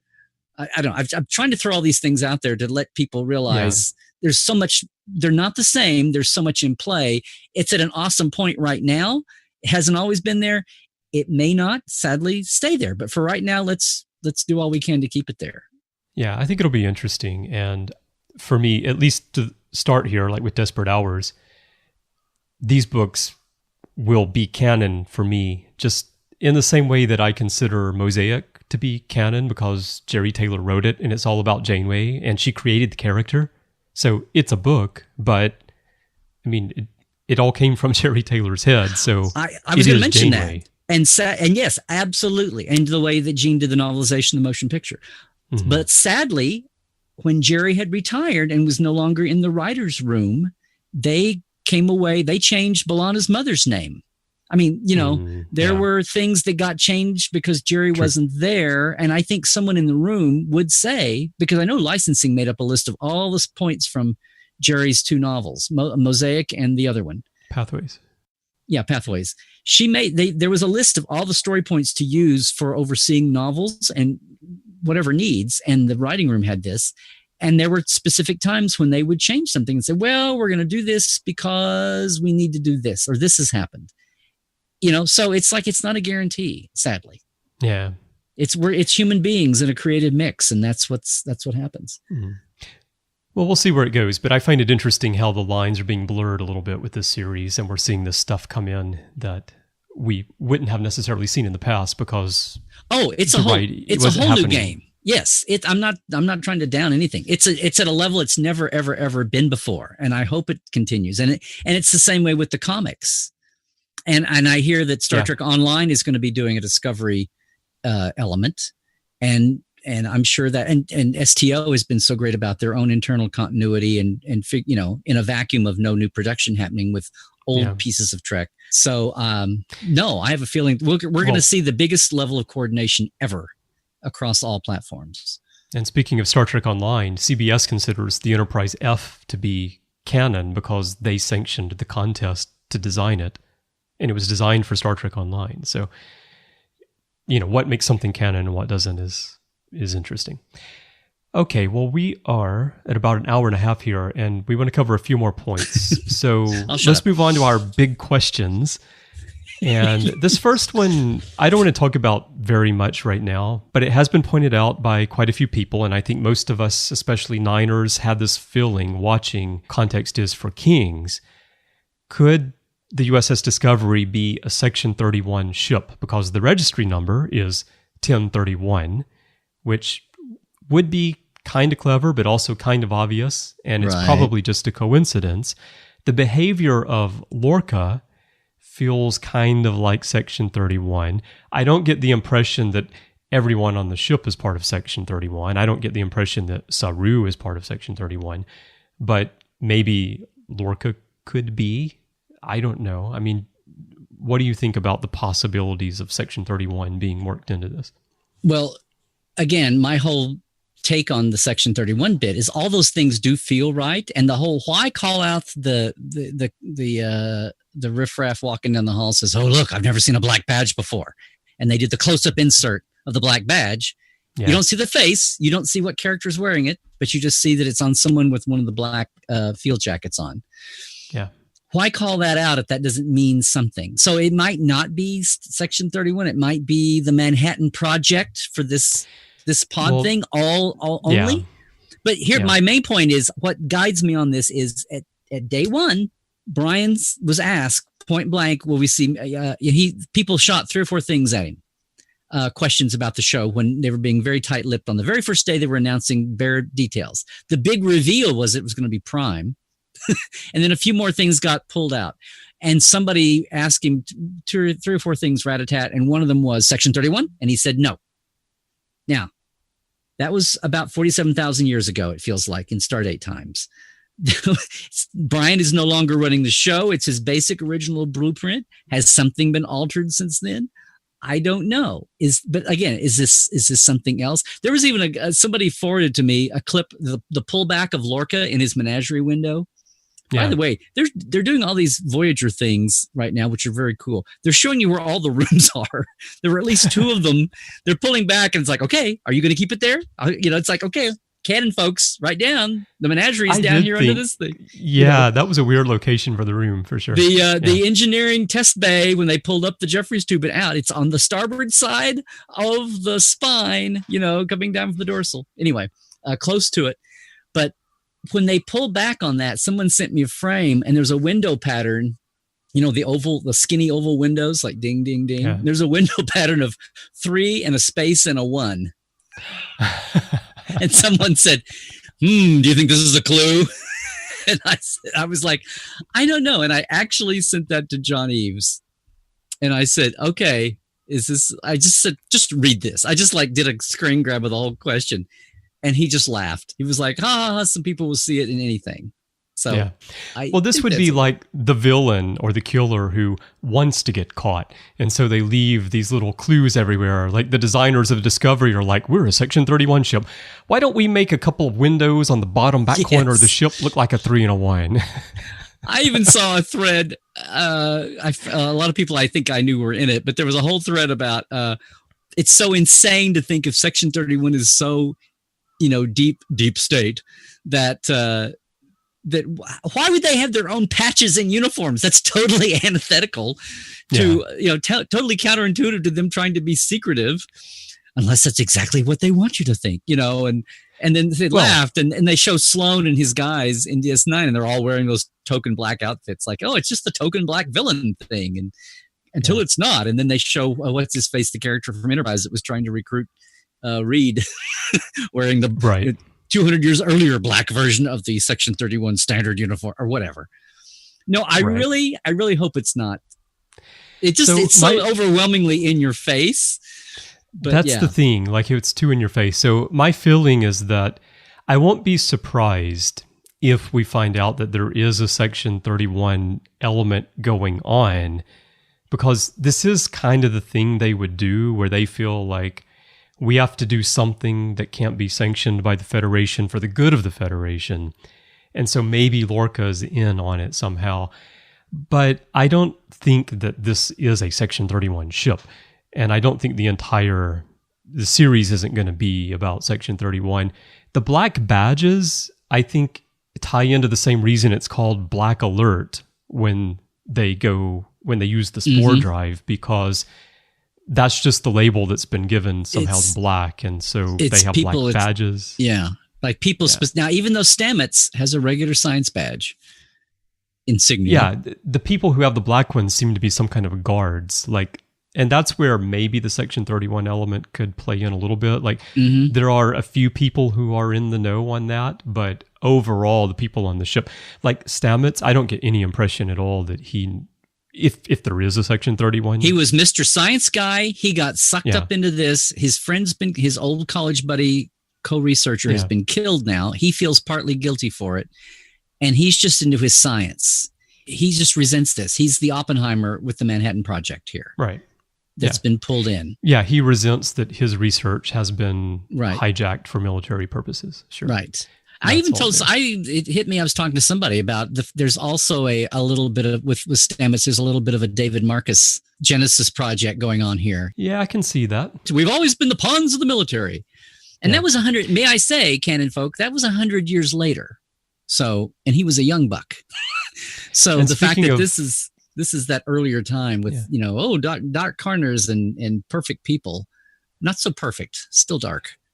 And speaking of connections to other characters with Lorca, the first character I thought of was Captain Mackenzie Calhoun from Peter David's Excalibur novels, because Lorca has this damaged eye, right? Mackenzie has this battle scar, and they're both this kind of different kind of captain, kind of rough battle tested, Saru says Lorca doesn't fear the things that normal people fear and so forth. So that's just a small connection. So let's talk about one other point, Spore Drive, which we just talked about a little bit. It's like the Manhattan Project of this show. The very first thing that I thought of when Burnham went in the chamber and Lorca activated it and she started seeing all these different locations, which, by the way, were a lot of, it's kind of like the greatest hits of backgrounds from the original series that she goes through. But the first thing I thought of was that they're trying to develop the same technology as the Iconian gateways. That's exactly what I thought. If you can zip somewhere in a second or two and then zip back. Yeah. Yeah. And we think about the doorways as being actual portals you walk through, the way we saw them on Next Gen and then DS9. And yes, they were on DS9. Apparently people forget that we're talking about the propulsion for the whole ship. But I think somewhere in the cosmic, kismet of all of this, they would be one and the same. And the Iconians were ancients. They were thousands of years prior to all this. Right.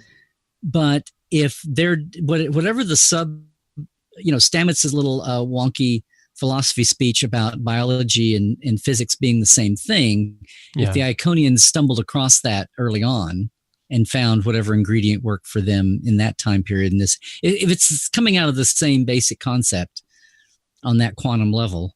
But yeah, I absolutely thought the Iconians, because then I think I've talked about this earlier in the week on either my own. Yes, I think I brought it up on my own at Tuesday Live, but I didn't know. I tried to madly research to see if STO has fleshed it out, if who has done, or if the books have done that, and I didn't see anything right off.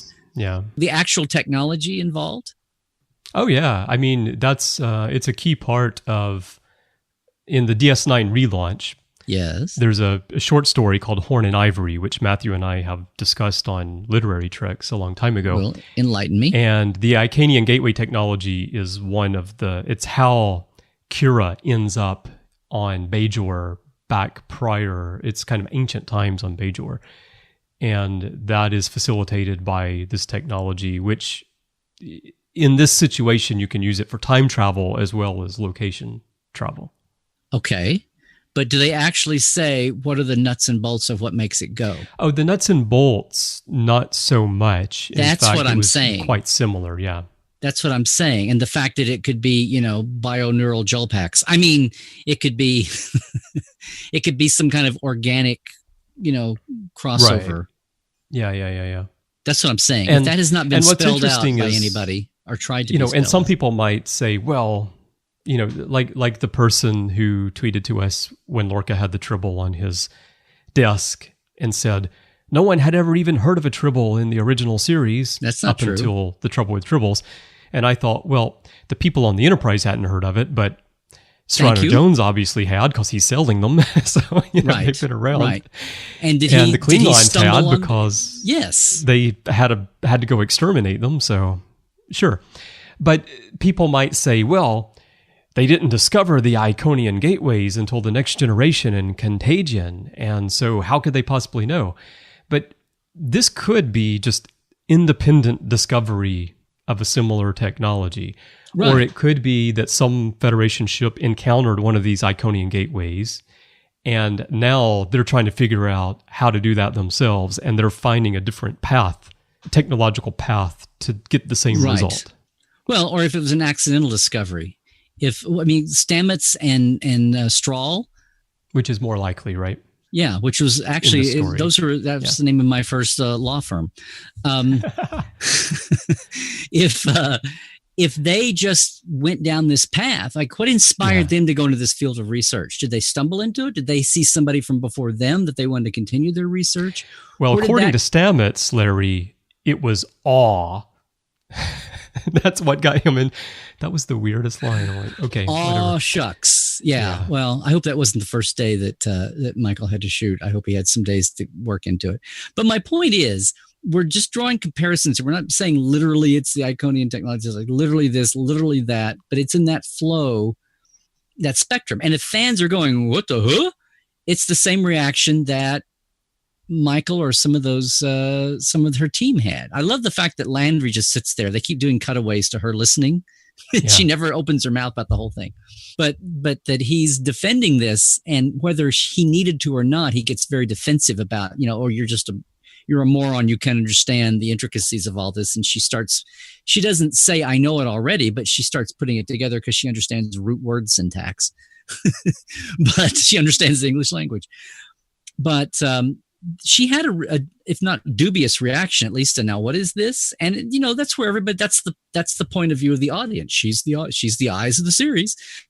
So if fans are having that reaction, that's fine. That's what the audience should be doing, because it is a ridiculously new but it's a very Star Trek concept. It's a very cool concept. Now, I don't know if that's what the real science fiction concept. Yeah, and I don't know if that's what the real Paul Stamets is after. If he's just, I haven't read that. Maybe you do.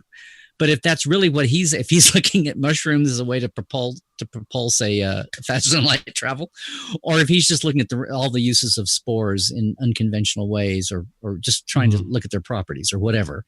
Yeah. But because they talk about, what is it? He's an whatever that term for a mushroom scientist is. Astromycologist. Yes. If Stamets the real Stamets is a mycologist, let's make sure that we know that Lieutenant Stamets is an astromycologist. Well, Larry, don't you remember that original series? Don't you remember that original series episode when the story called for the ship's astromycologist to beam down with them somewhere? No.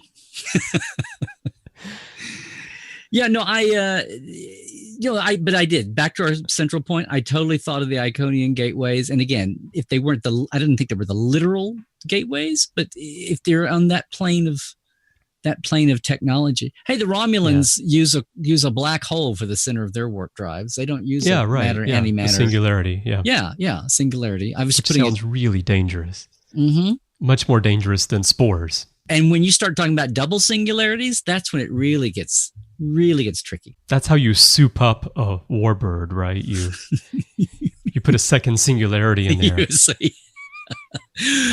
Look at her, Dad. She's got double singularities. Whoa, son.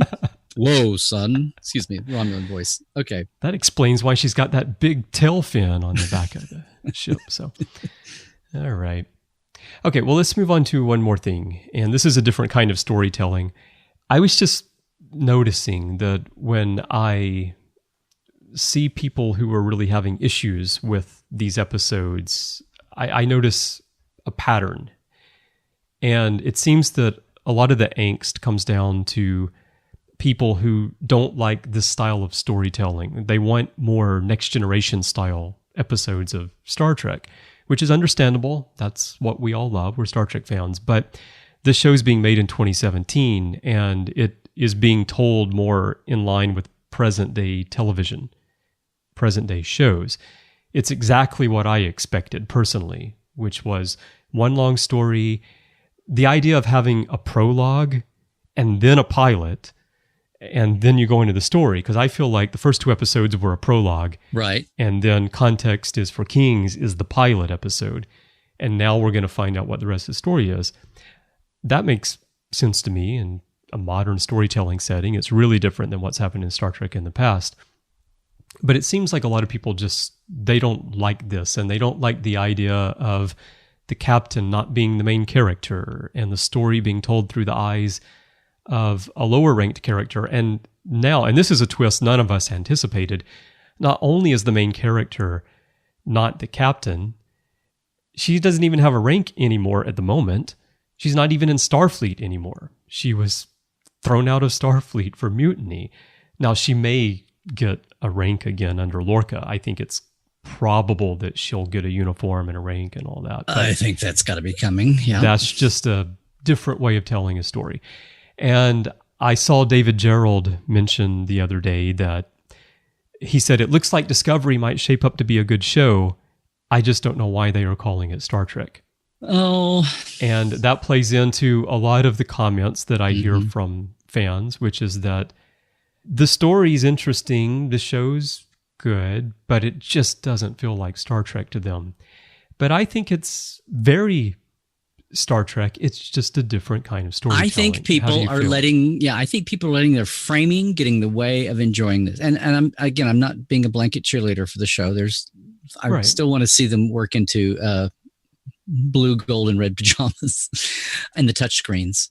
But think of it this way. We've already talked about this to some degree. The business model is different. We were talking about the Klingon translations, and I said that was a very bold move, because if you had to keep people watching through the first commercial and not turn off because it was free. There's a business thing that I've learned the last few years that I've put my toe into business, and it's like sometimes when you're creative, you kind of grimace a little bit about charging people for things, but there's a respect. That's true. Customers who pay for something have more respect than people who get it for free. Respect for the product. They may love it, but they may walk away from something they got free. Whereas if they're invested in the product, if they're financially invested in the product, they're not so quick to walk away. And the fact that the paradigm of, oh no, we can't have 15 minutes of Klingon subtitles, being slowly delivered, they'll all turn away. That's not part of the formula anymore. The fact that the pilot has to jump in, like the Orville did. The Orville jumped in and introduced all the characters, just like Next Gen did, just like, Voyager and all that did. That's the paradigm of we have to keep them watching past the first commercial, past the first half hour, past the first episode. We got to have them come back the next week, or else our ad rates on these commercials are going to fall. And if they fall too much and we're, if people aren't watching the show, then the show is out of here in 3 episodes or 6. Yeah. Or we won't make the 13. You won't get a back order. That's not the paradigm going on here because of the business model. The whole season's been paid for up front. It's all been written. It's all been structured. So that's supposed to be liberating. That's supposed to be a freedom. And I mean, it's almost like, I don't know what else to do unless they're attacking. If CBS All Access ran a little disclaimer at the beginning, only instead of saying, caution, the following program contains scenes of, it might be caution, the following program contains scenes of extremely relaxed storytelling and exposition. That would be an interesting Be aware disclaimer. that this is not your father's Star Trek format, not concept. It's still, people that want to talk about being dark, well, I say, I think the light's at the end of the tunnel. It's just going to be even brighter when you finally get out of this extra dark tunnel. But the fact, the people having a picture, but having a problem with the storytelling and the structure is, it's determining why. Some of these things we've talked about, it's determining why, but it's also a new paradigm. The other thing is, I'd almost like to ask, not that I'm an ageist at all, or any other kind of ist, but I'd like to know what's the demographic of the people who are doing the complaining, because part of the mission here is to compete with, and when people say compete with Game of Thrones, I don't mean have slow motion, gory death, incest, rape, blood spurting in slow motion moments. Talking about, though, big epic scope, money spent on the screen with the pace, the luxury to be fast, be slow, go to 5 different, settings before you come back to one of them again for the second time. Talking about epic scope story and talking about this blur between what we always think of as TV and what we think of as film, this whole new realm that these shows exist in, where motion picture people are thrilled to come in and work in it because it's not like crank it out TV on a crappy little budget. And all of those things are what's at play here. And people who are appreciating the storytelling are all caught up in that. Now, if you have issues with paying for the service or there's Canon things, I understand those. But people who have a problem with that, it's almost like the original series folks who could not adjust to Next Generation, and we've talked about this so often. But the upshot of all that was Next Generation was made in the 80s with people who were used to ensemble shows, and as creaky and wobbly as the storytelling was the first year or two of Next Generation, you didn't confuse it with the look of original series. I think a lot of this has gotten smoothed over in people's rosy memories. Yeah. But the Next Gen, even at its wobbly primary days, is way different in tone and style and editing and acting and everything else than the original series was. And all the people who were used to that in 1987 had no problem with it. And the Next Generation numbers wound up being so huge that the people who went underground it was like a moot point. And CBS All Access is counting on that same thing to happen, because if they hadn't, all the people who are used to watching TV now would never give it a try. And those numbers are supposedly way huger than even the fan base who would be, disaffected. Yeah. Well, there is at the moment still this feeling that there's a movement of, if we diss it and we complain about it, then we'll change it. CBS will. They're filming the finale right now. I know. It's being wrapped. But there is, if you read the comments, there is this feeling still that somehow we're going to turn the ship by complaining about it. They're going to take it off CBS All Access. They're going to change the tone of the story, change the characters. They're going to stop making references to things that we think violate canon because we're complaining about it, where in reality, the number of people who are complaining is much smaller than the number of people who are saying, hey, I'm really enjoying this. Well, right. But at the end of the day, I think you're right. Format is key. And this format of telling a story, not in an episodic format, not even in the DS9 ongoing format, but truly like you've picked up a book and the book's been written and you've just got to read it through to the end. That's what we're getting.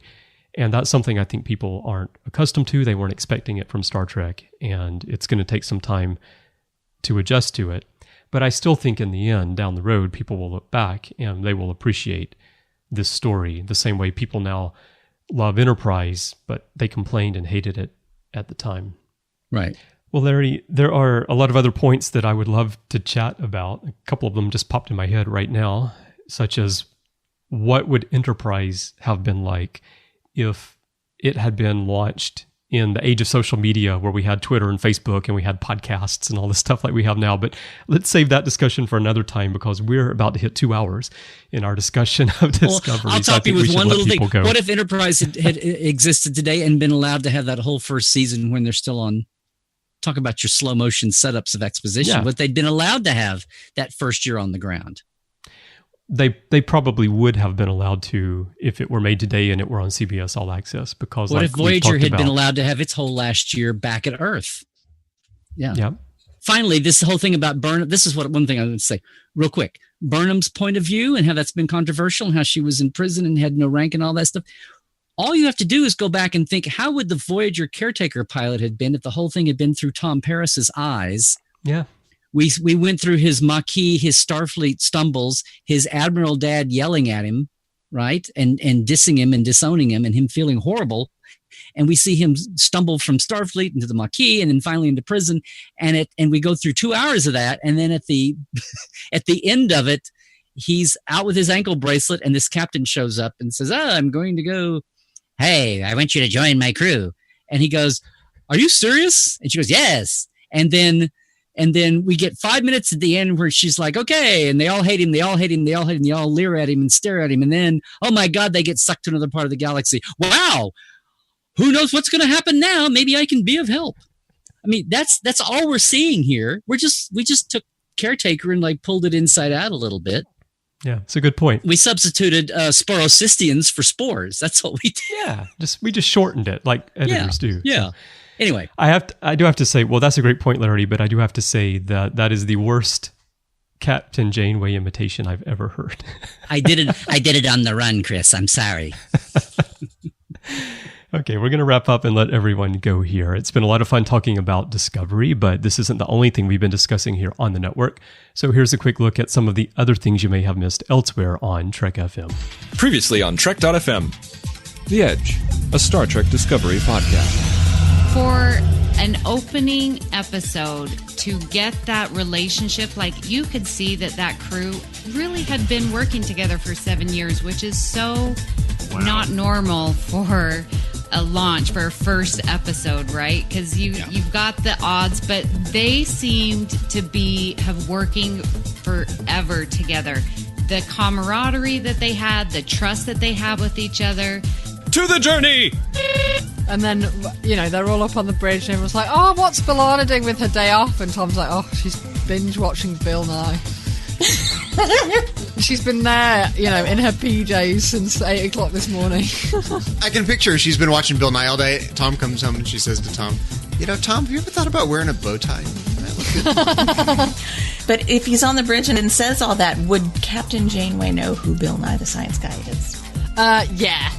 It's Janeway. The 602 Club. So I graduated from high school in 1984. So this film came out in my, sophomore year in high school? So that was like prime formative years for me. This is, this and Mad Max were the R-rated movies that me and all of my friends wanted to go see. Meta Treks. It knows to point that out and say, that's red. It will correctly identify the red shirt as red, but really perceives it like we perceive blue. I knew Kirk should have wore his green tunic when he went to fight the Gorn. Yeah, it would have made all the difference. It would have made all the difference. And that's what else is happening on Trek.fm. So check out all of these shows, including our dedicated Discovery show, The Edge, which airs 5 days a week, in fact, because it's a main show and 4 sub-shows. You can find all of our shows everywhere you get your podcasts if you're an Apple user. Be sure to hit the subscribe button in Apple Podcasts on iPhone, iPad, or Apple TV, or the desktop iTunes app to get the latest episodes as soon as they are published.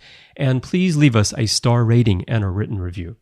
If you're not an Apple user, we've got you covered as well. You can find our shows on Google Play Music, Stitcher, TuneIn, Spreaker, SoundCloud, Windows Phone, in most third-party apps like Overcast or Pocket Casts. And you can also stream and download the MP3 file from our website or grab the RSS link. Now, we would love to hear your thoughts on the things we discussed today. There are many ways for you to do that. The best place to join in the larger conversation is the Babel Conference. That's our closed listeners group on Facebook. If you're not yet a member, just type Babel, B-A-B-E-L, into the search field on Facebook, and it should come right on up. And if you'd like to send us an email, you can do that too. You can use the form on our website at trek.fm/contact. Just choose to send to a show and select the Ready Room. That will come right to me by email. And you can also find the network on Twitter. Our username there is TrekFM, and on Facebook at facebook.com/TrekFM. That's our main brand page. So Larry, we're coming out of convention season. You've been very busy. And now that we're into October, what do you have coming up? Well, I'll keep it short, Chris. LarryNemecek.com. A lot of things are happening. Yeah, conventions have tailed off. The big thing, aside from keeping Trekland Tuesdays live going every week at 1 o'clock Pacific on my Facebook page at Larry Nemecek's Trekland, the big thing I'm really excited about is that October 18th, it's the second anniversary of Portal 47. I'm very excited about that. Yes, and it's growing and growing and growing. And to mark, as we did last year, to mark the anniversary, I'm having an open house. It's a virtual open house. So I'm just saying. Do you have virtual cookies and juice for people? Yes. Okay. Virtual fortune cookies, virtual blueberries, virtual Kelpian blueberries. And our guests this year, it's the 30th anniversary. It's kind of an interesting bit here because we're all excited about Discovery, or most of us are. But it's also the 30th anniversary of Next Generation. A lot of people are really loving the 30th anniversary vibe. So my guest this year for this open house, which anybody can come to if they come over and register at LarryNemecek.com. The actual page is /anniversary-2017, but come over. There's 3 or 4 times you can get to the link. It'll be all over Facebook. It'll be in my emails going out. So it'll be easy to go if you get to my Facebook at Larry Nemecek's Trekland or LarryNemecek.com. But my guest is David Late Night Livingston, who was there, who was line producer, was doing budgets the very first days with Gene and Bob Justman on The Next Generation, and then who segued into being a director and wound up directing more episodes of the Berman era than anyone else. In fact, I counted this up today. My count is, and I talk about TV hours, now they're 43 minutes or whatever, or episodes or whatever, but I split everything into hours. And if it was a 2-hour or something, I still count that as 2 hours, but instead of titles, and avoid that. But there were 620 hours of Berman era TV for the 4 series. And David directed 62 of them. He directed 1 out of every 10 Berman era. Yeah. I was going to say, episodes. That's easy math. Even I can do that math. I thought you could. It was one of those fun facts I stumbled across today, assuming all my other edition is all there. Anyway, that's October 18th. If I said that, Stamets would go, "Are you trying to show everyone how smart you are?" Because I am not in awe. I am not in awe. Such a simple in awe of your math skills. I am shocked by being not in awe of this. But yeah, October 18th, it's a Wednesday night. It's a bonus that I did. It's our anniversary open house. And I hope everybody will get over to my Facebook page or LarryNemecek.com and click on the link and just register, just leave your email and then you'll get the sign-in directions. It's over freeconferencecall.com. It's not Astro Sporistian science. It's pretty straightforward. And you can watch the slideshow with David, and it'll be awesome. And you can see how a big chunk of Portal works hands-on and have an awesome guest. We'll have an hour, maybe a little over an hour. And I'm looking forward to it. Yeah. Very good. Otherwise, it's at Larry Nemecek at Twitter and my YouTube channel. I'm trying to get a lot more people to subscribe on YouTube. I just did an interview with David Mack, by the way, about Desperate Hours from Vegas. Put that up. And then Larry Nemecek's Trekland at Facebook and my Instagram. And I have a new podcast coming this fall. We don't have a delivery date yet, a start date, But with Roddenberry, it's called the Trek Files. It's just 15 minutes a week, and we take out a document from Gene's archives and put it in context. And a lot of them are from the 70s and the 80s, from a lot of unexplored country and undiscovered country from there. And that's going to start sometime this fall. So I'm really excited about that. And then some more things coming down the line. I thought you were going to say, we take a document out of the archives and I read it in my Captain Janeway voice. No, we want people to listen, Chris. We don't want to lose them before the first commercial. All right. So yeah, go check out Larry's interview with David Mack. And also, for even more David Mack, tomorrow after we're recording this, but it will already be out by the time you hear this Ready Room, David is on Literary Treks with Bruce and Dan, talking all about Desperate Hours as well. So between the convention interview and the Literary Treks interview, you can get all the behind the scenes you can imagine about Desperate Hours. All right. Well, I don't have nearly as much stuff going on as you do, Larry. I will, as usual, be riding Chris, a train back and forth to work. Instead of a train, I want a shuttle called Disco One to take me to work. But when I'm not doing that, I am podcasting a little bit. You can hear me on Notes from the Edge, which is a sub-show of our Star Trek Discovery podcast, The Edge. That comes out every weekend on Saturday, and I look for connections between Discovery and what we're seeing in the stories and the broader Star Trek franchise, including the literary universe. I also do The Orb with Matthew Rushing, which is our dedicated Deep Space Nine show. And then you can find my writing about Star Trek over on the official website at startrek.com. And if you want to find me on Twitter, my username is CBryanJones, the letter C and Bryan with a Y. And you can also find me on Facebook and pretty much everywhere in social media under that name. And I'm in the Babel Conference on Facebook. But, really Twitter is probably the best place to hit me up because I do like to chat on Twitter. I'd like to take a moment and thank our associate producers here on the Ready Room. Now, I haven't been doing the Ready Room very frequently, so I want to give a thank you to the associate producers who have been supporting the show for a long time and who were supporting it when I was last doing it regularly. And that's Norman C. Lau, Renee Roberts, Zachary Fruling, Sam Piasek, Kay Elizabeth Shaw, Tim Robertson, David Shuford, and Ju Kim. Thank you, guys, for supporting the network and supporting the show, and also kind of hanging in there with me through all of my trials and tribulations as I've gone through my eye surgeries and health issues and all the different things that have kept me off mic for a long time. I know, but the CGI was awesome. Yeah, it was, technology's getting really, really good, Larry. In your tribulations insert scenes. Yeah. Exactly. So if you'd like to help us keep all of our shows going here on the network and help me keep the Ready Room going and even become an associate producer, if you like, you can do that through Patreon. That's how we support the network. That's how we keep everything going. And it does cost quite a lot of money for us to produce these shows and host and distribute them every month because we push out over 7 terabytes, maybe getting close to 8 terabytes of data every month. And that does cost quite a bit. So if you visit patreon.com/trekfm, that's patreon.com/trekfm, you can get all the details on how to become a patron of the network, the perks we have for you, like our special website, Patron Zone. That's patron.zone. And we put early releases up there and other special content. And we have the Patrons Roundtable where you can get on mic with hosts and other patrons and talk Star Trek. And we put that out in the master feed for everyone to listen to. We have a lot of different perks like that.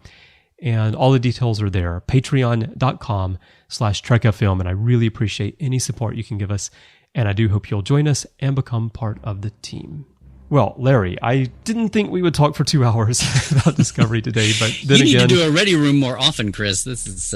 Yeah, but then again, when you and I get together, we tend to talk for about 2 hours anyway. So it was a lot of fun. I'm glad we had a chance to catch up with each other on our thoughts on the topics we talked about before the launch and just see where we are now that we're 3 episodes, soon to be 4 by the time this airs, into Discovery. Yeah, Chris, I mean, we should not let this much time go by again. This show is going to be rolling on every week. There's going to be a lot to say down the line in the future. And I you know me, I love not talking about the same old, and looking at some of these different angles. But I think 2 hours has done us. I think it's time to stick a Gorn skeleton in it because the ready room is done.